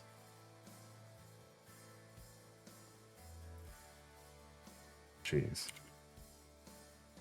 Yeah. That's jumped 48 and is chasing 54 already.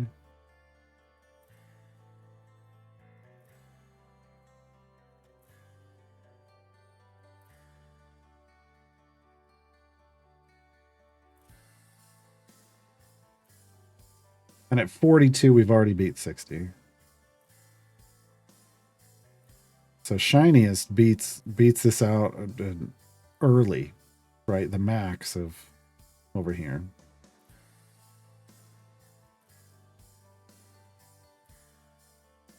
But we'll keep going.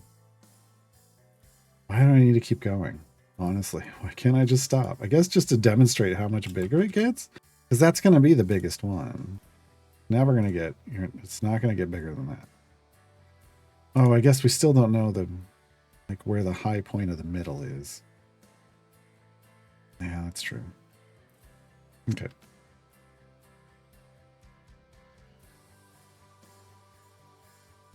Because the middle is going to be bigger than this at some point.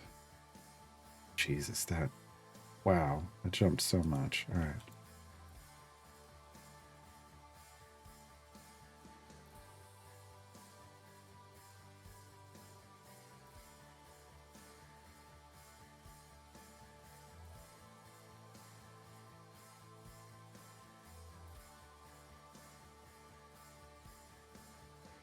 All those people that are like, why put a shiny on your slot 6? You already capped it. Oh, hey, this champion exists. Get that multiplier, baby. Get that multiplicative stack. There you go. Ridiculous numbers. Ridiculous numbers. You could link a Google... No, that's... Look, could I link... here's the thing. This is a general rule of posting on the internet. If you link something, very few people are going to click it. Like if you make a post and then you put a link and like, this explains like blah, blah, blah, and this proves everything I said, they're not going to click that link. So I include links to things, but I do it not expecting anyone to ever click them. I try to explain everything that I can. Sending someone already came to one place to try, they already left the game and came here to try to get information, then sending them somewhere else to get more information related just to your post. No.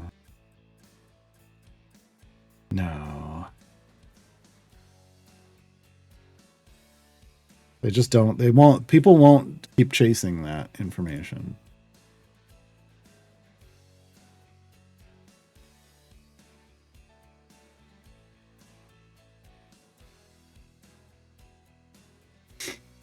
Okay. Now I got to figure out the middle one, which is the one that sucks. 3 zeros before the 7-5. Let me just double check. Yes, everybody had 3 zeros for the 7.5. Okay. I haven't clicked through it exactly to understand the original post better. Like I said, then you're part of the very few. But I learned this back when I was running fan sites, and I could see, like, I could get the metrics on how many people came to a page, and then how many clicked from that page to somewhere else that we were trying to reference. And it was abysmally low. It basically was, it was really pointless. That's when I learned you really just have to embed all the information where you're telling them to go the first time, because even getting them to go to the next step, just that alone is a challenge in the first place. So, yeah. All right. So we're starting at 1.00075. And 100%. 100%. Really? We got to 100%? No, we did not. No, that's not even 100%.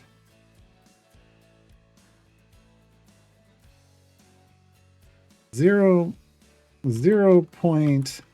Yeah, no, I did that wrong. 0.01%?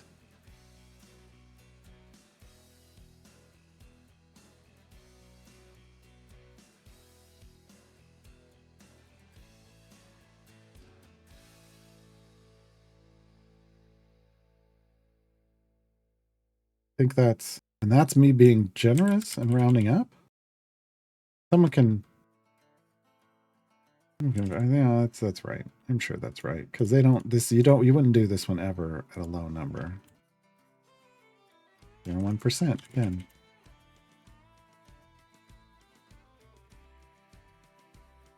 Nope. I forgot a 0. That would have thrown the whole thing into the bin. Bennett.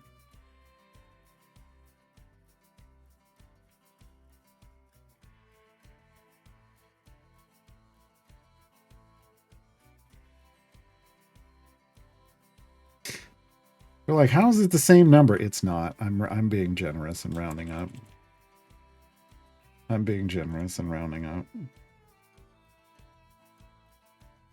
But somebody's gonna get mad about it. Look, we went up a 0.01.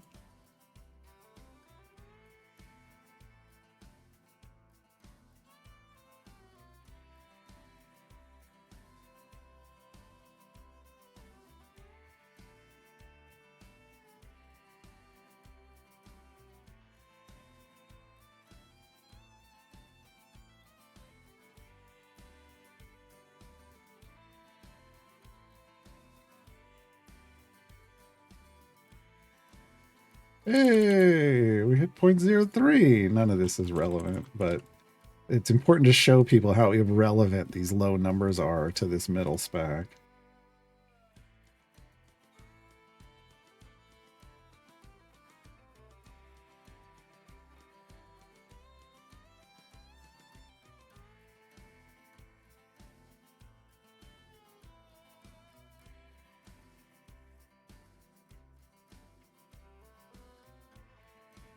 Look, it took us 3 to get out of the 0.01s, and we only had to do 2 to get out of that, and 2 to get out of that.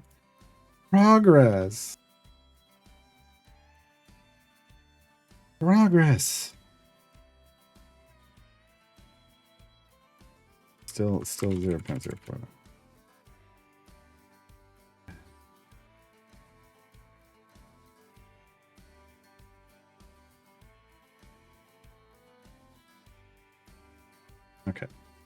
Okay, so we filled in the first part of this table.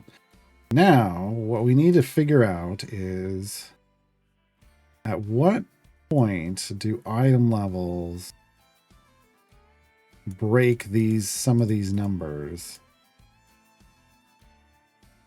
And I can't do all of them. Well, I don't have to worry over here. I'm not going to do that. These numbers are what they are. But we can breakpoint each of these numbers, show roughly what you have to get to. So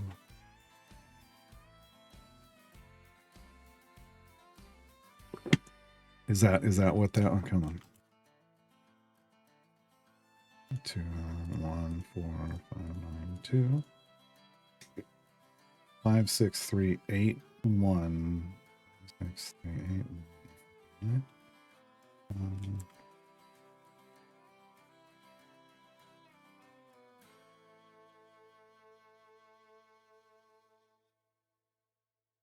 yeah. Yeah. Okay. So I don't know where that number is going to go, but oh, 6, yeah, but we would put it down here.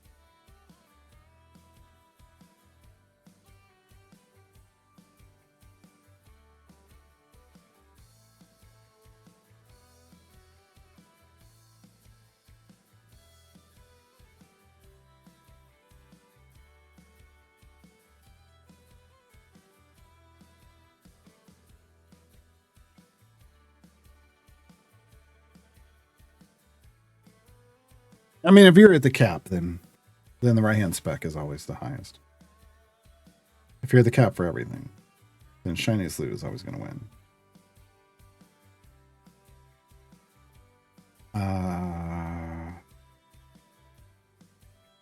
Okay.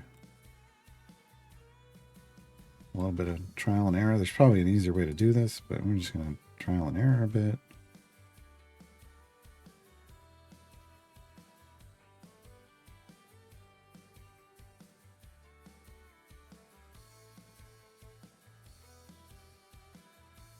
We need to get... Let's try...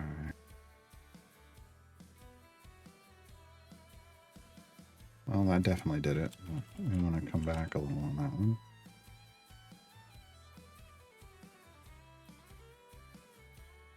Oh yeah, it's way over. Okay, I gotta come way back on that, guys.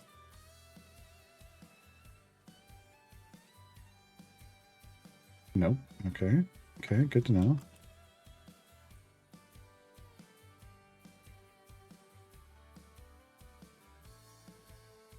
Still too high. Somewhere in the 9s. Yeah, somewhere in the 9s.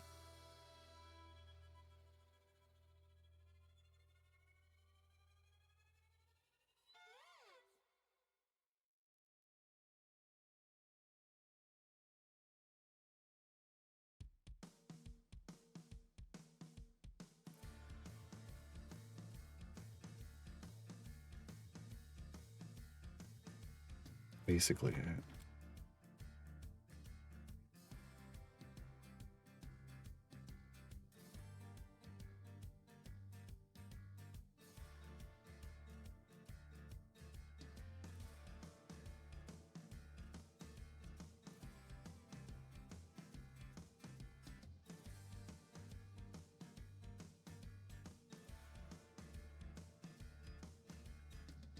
Sure. We're just going to call it 925.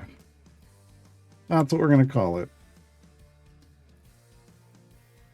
It's give or take. Give or take. TruePack, I appreciate you trying to tell me how to do my job, but I've already decided this is how I'm going to do it. If you want to make your own guide to help people come up with a solution, it's fine. But here's the thing. No, because it doesn't really work, because that's forcing people to still... The whole point of this is to allow people to not have to do any math. Just look at a table, see where they roughly are, and pick an answer. Now this isn't perfect, but you know, it gets them roughly to the right you know, decision. At least it gives them perspective. Like, oh my god, I've got 500 item levels. Oh god, I'm not. Oh, so I'm not. I don't even have this on stream. Here we go. I forgot. That probably would have been helpful. I have 500 item levels. What's the table say? Oh, I only need like 925 to even beat 6 epics. Like, then they know. Oh, we're doing the epic thing for quite a while, right? That's kind of the idea. Just give people some helpful insight. If the table can, list everything, great. But I'm not doing that. There's too many breakpoints involved. I mean, there's 60 breakpoints just for epic equipment alone, and I'm not. So that's a table that would have 120 entries minimum. No, not just no, but hell no.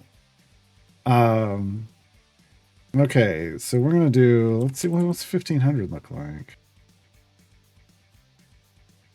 No, that's not even. Yeah, so that's okay. What do we think? We're gonna be like 5,000? No, that's 50,000. Yeah, that was way too much. Okay. I'm getting my estimates right here. It's gonna be. That's only gonna be like 450. So we need like somewhere in the middle.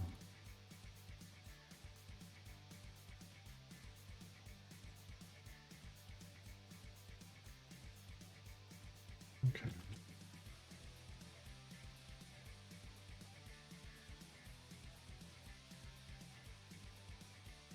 Well, overshot it again. I was like, well, maybe I'm going too far. Oh, wow. Okay, we're closing in on it. Less than 3,000 levels for this next one. I just don't know exactly what it is yet.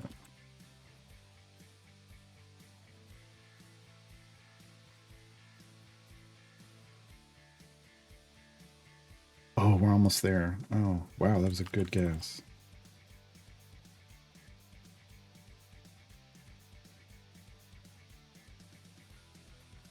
Ooh. Hmm? We just follow it there? Yeah, we're just going to use round numbers. Well, not round numbers, but like breakpoints. 29.25. That's going to get us to 896%.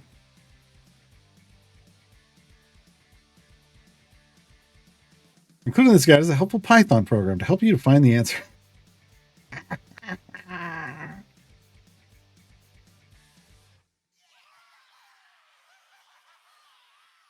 Oh my god. Compile this program and you will have the right result. That'd be funny. Very unhelpful, but funny. Another one of those things that just people wouldn't do. Okay. No, that's not what I want to be looking at. I want to be looking at this. All right, now we got to figure out a breakpoint for 2662. 5-2. Let's just shoot. Let's shoot up here. That wasn't it. Okay. Actually undergassed.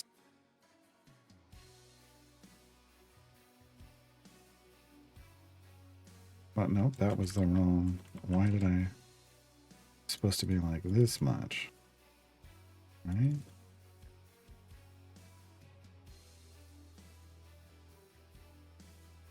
Yes. Okay. Closer. Enhance. Enhance. Okay, that isn't it. But we're almost there.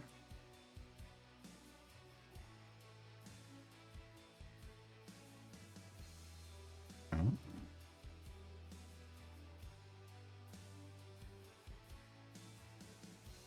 Not quite.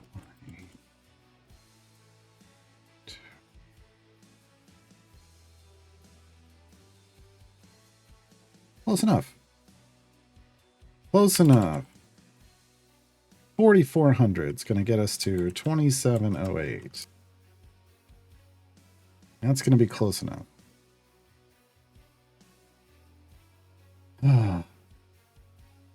Okay. Next breakpoint, 79.50. That's a big one.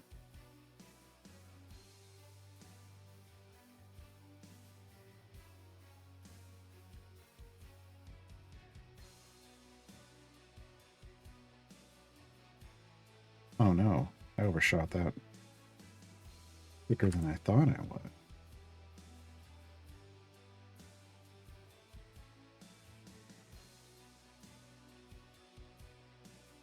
Okay.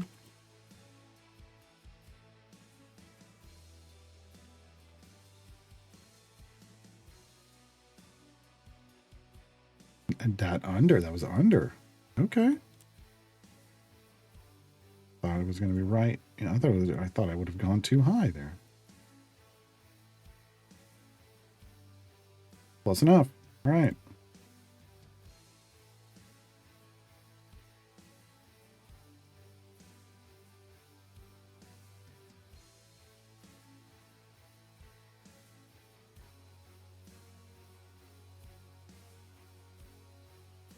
Okay.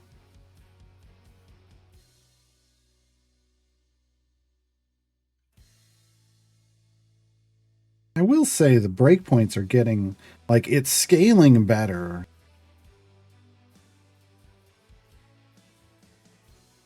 Like, because this one took, we were like 860 more, right? And this one was like 1,000 or 2,000 more, right? But then this one scaled back to only like 1,500 more, roughly. And this one scaled back to a little less than 1,500 more, like a little smaller now. All right. So let's look at, oh, that's the wrong. That would have been way off. All right. So if we're trying to shoot now for 24,000%, basically, then I want to shoot at like 7,000. That wasn't enough. Okay. So we come at 1,500 from 7,350. So let's say 7,300. That did it. That was close enough. Okay. So 7,300. Close enough for me, anyway. Yeah. Okay.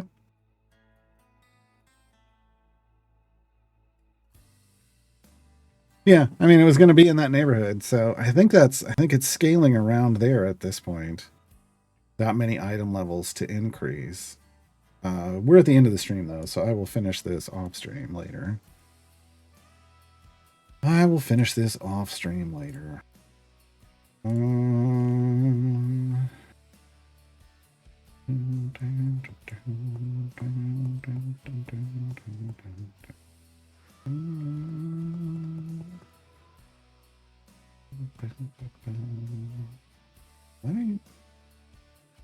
What?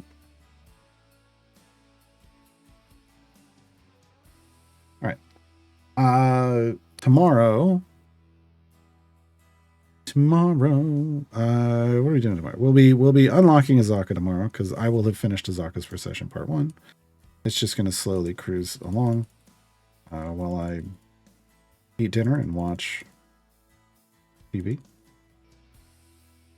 It's got to get to 275, but yeah, we'll have plenty of damage.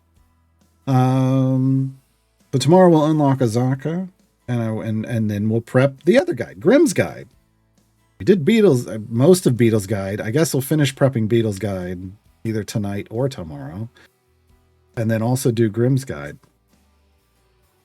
so that they're ready for Wednesday. Yeah, I do need to go log in. I will go check my other account, claim my daily reward. I need to do that later tonight when I can then adjust my Briv Gem farm. I don't want to do it before then. or else my gem farm will be off. So yeah, that's what's going on for the next couple days. Thanks for hanging out. I will see you all tomorrow. Bye, everybody.